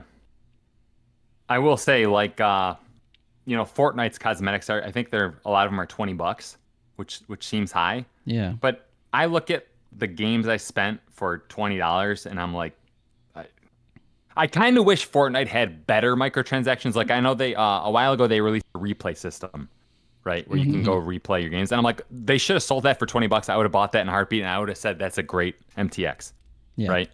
Because they put in the work, and that's something I'm actually interested. Whereas I really don't care about their 9,000th skin that's skeleton or whatever. Yeah, I feel like the community would look at that negatively. I know that you probably would, look at it differently. Yeah, they would, but no, it makes sense though. I mean, that seems like something that you're getting your money's worth for, right? Yeah, and not just, oh, look at my new outfit. That a week later you're gonna be like, I don't like it anymore. Right. Yeah, but the stories, right? They'll be like, the psych ward. The psych ward will do what the psych ward does. Yeah. Halo Infinite's dealing with this now with season 5. Like, season 5's great. They've added all this stuff and it's good and it's this, and then they added the Halo CE armor skin, right? Right, and then it's $20 and everybody's like, like freaking out about it, and I'm like, don't buy it. I know. Thank you, Scott. And thank you. You don't have to buy it. You can also earn it in the game. It's you have to play the game for like 60 million years, but you can't. I saw this earn argument. Was it basically they're like, I cannot buy it and I can also complain. That's pretty much the rationale. Like, that's preferable. Yeah, exactly. Yeah. I'm not buying that, and I'm going to complain about it. Oh man, yeah. Guys, it's I don't know. Let me run through a solution. couple. No, let me run through a couple more quotes. And remember, I feel like Jeff Grubb is this is Donkey of the Week. Remember, this is the Donkey of the Week. Is this still segment, Jeff right? Grubb though? Yes, this is still Jeff wow. Grubb. And again, I think Jeff Grubb is a moderately, like, he's an intelligent person. Like, yeah, I like Jeff Grubb. You know what I mean? Yeah. Yeah. So when he says this, I'm like, well, just turn on your brain. Just click your brain on, Jeff, right? So he says this, quote, boy, live service is in a place where everyone is sort of recognizing it's not the answer. This delay feels like a half measure. Sony is recognizing it's not the answer, but they've spent so much on it that they feel afraid to abandon it. They've delayed 6 games, which means they're spending more money on those 6 games. Yeah. Right? They're employing all those people. They're saying this is an increase of an expenditure, right? This is the opposite of an abandonment, right? Yeah. So let's turn our brain on and let's like. Do you think this mentality is coming from the Last of Us multiplayer? Like what's going on with that, and nobody knows. They're put it on ice, and they do this, and are they judging like these 12 games based on that one game that may or may not even come out? If they are, that's a mistake. You can't do What do that. you think? I mean, obviously, I agree with Scott with this one because, like, just they're not the same thing, right? Like, it's not the same developer, and like, if they're having trouble with the Last of Us one, doesn't mean it affects the others, right? Right. Because these are all not separate at all. studios. Right. Yeah. So he says live service is in a place where everyone is sort of recognizing it's not the answer. So Jeff Grubb's 2 stories. I don't like that quote. Listen to his 2 stories that he. he. In this podcast, he has 2 stories back to back. He has one where PlayStation reconfirms we're working on 12. That's our commitment right now, 12. Yeah. And I don't even think the Bungie games count in that 12, so it's more than 12. His next story is WB is increasing their investment into live service. So he says everyone recognizes it's not the answer except the smartest, most successful companies in the video game space who are recognizing something completely opposite of Jeff Grubb. Right. Right? So I guess I'm just like, if I'm confused about something, I kind of want to know why. I want more information. I don't just say the opposite if I'm confused. Like, so all these people are investing into live service. I don't like live service. I think it's going to fail. So I'm just going to like hunker down in my silly position that people agree with me. Like I have an opinion. Everyone must agree with it or something. Right. Yeah. He needs to listen to his own. Maybe he doesn't have a side tone in his. And I also, I do feel like when you do a podcast and you have to run through all these stories, like I just know when I listen to this podcast, the amount of mistakes that I make, like it's just like, oh my gosh, I was an idiot. How come I didn't think of that? So, I'll go a little easy on him. But he makes the dumbest statement next, right? It gets worse. It gets worse. Yes. So he says, quote, the video game business is big, but it's because it's a relatively small industry with relatively small audience we spend a lot of money. Let me reiterate what he just said. What? Yeah, exactly. The video game business is big, but it's because it's a relatively small industry. Wrong. With a relatively small audience. Wrong. But we spend a lot of money. There's only so many hours in a day. He literally just says, like, the stove is hot, but it's also cold. We have a big industry, but it's a small industry. I would dismiss that part of the phrase, and I'd focus on the part where he says, like, yeah, I agree with that. There's limited time for everyone to play games, right? All right, but so the first part was just like a stroke. It's the biggest entertainment revenue in the world. I mean, if you go poll high school kids, how many high school kids in America or in the world today have either a gaming PC or a console at home? They got a phone. Or have a phone. Well, it doesn't matter. Yeah. I just feel like, oh no. And it's also like, oh, it's a huge audience. Like it's a huge audience. Yeah. Yeah, it's not 1984 anymore. Right? It's very big. Yes. But only a few would make it to like the top. You're right. Well, like, I have a response to that, Thick. Okay. Do you want to hear the response? Go ahead. Yeah. All right. So let me do one final quote here, and then I'll give you my response. He says, quote, as someone in chat says, so he's reading his chat, 12 live service games is about how much the industry can support in total. And that's kind of right. I guess as you start branching out into different genres, it can probably support more than 12. But how many more than that? So he says 12, 15, maybe 20 it can support. Now let me respond to that, okay? I went on Steam charts and I looked at, you remember High Res is the studio they made a game called Paladins? Mm-hmm. When I looked it up, it was like 122nd most played game on Steam charts. You go to the Paladins website, they're still updating that game. They just released the new hero. Mm-hmm. You know, they're doing hot fixes, they're doing balance patches, they're engaged with the community.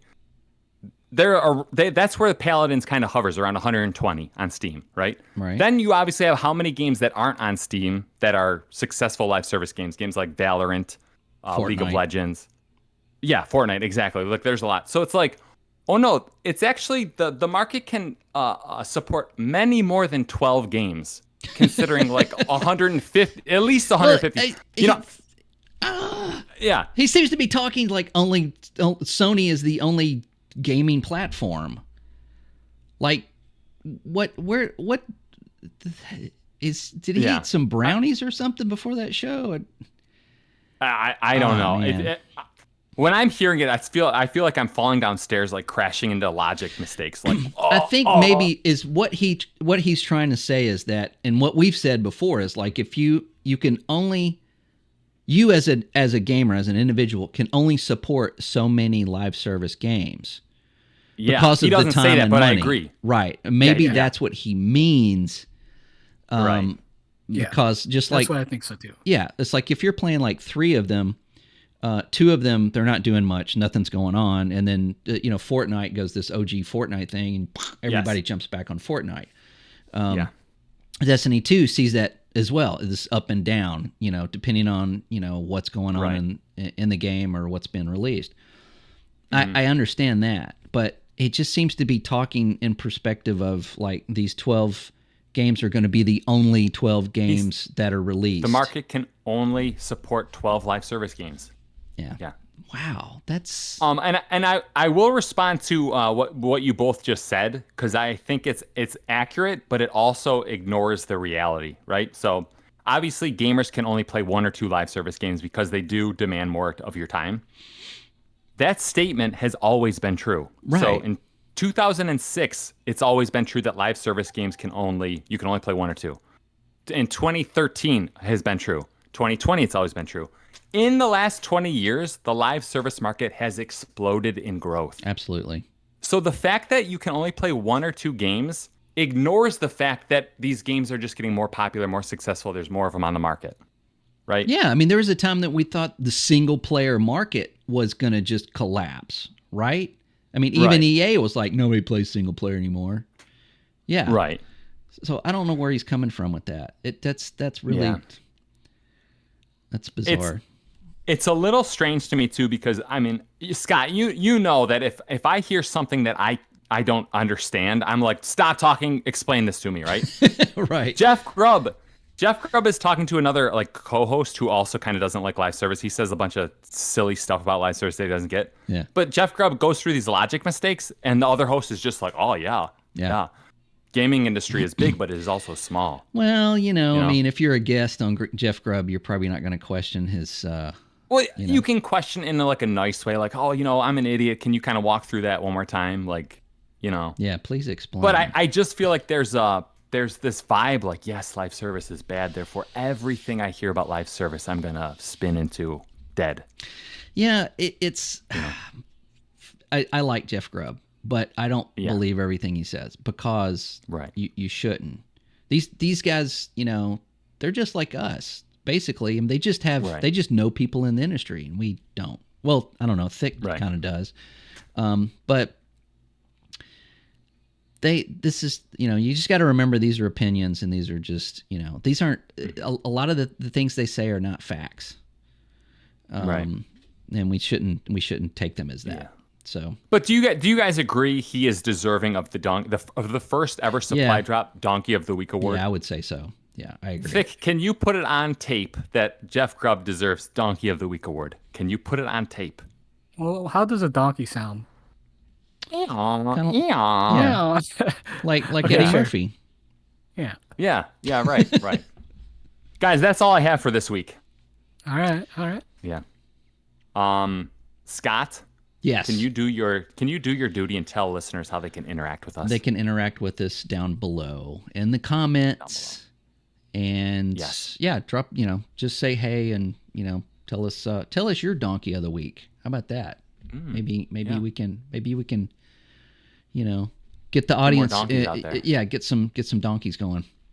Okay, Yeah. that sounded really bad, but yeah, we are also on Apple and Spotify and all that stuff, even though it's not been updated in a little minute, but hopefully Sorry, that will, couldn't like the audio. yeah, it went out. Okay, I Yeah, understand. yeah.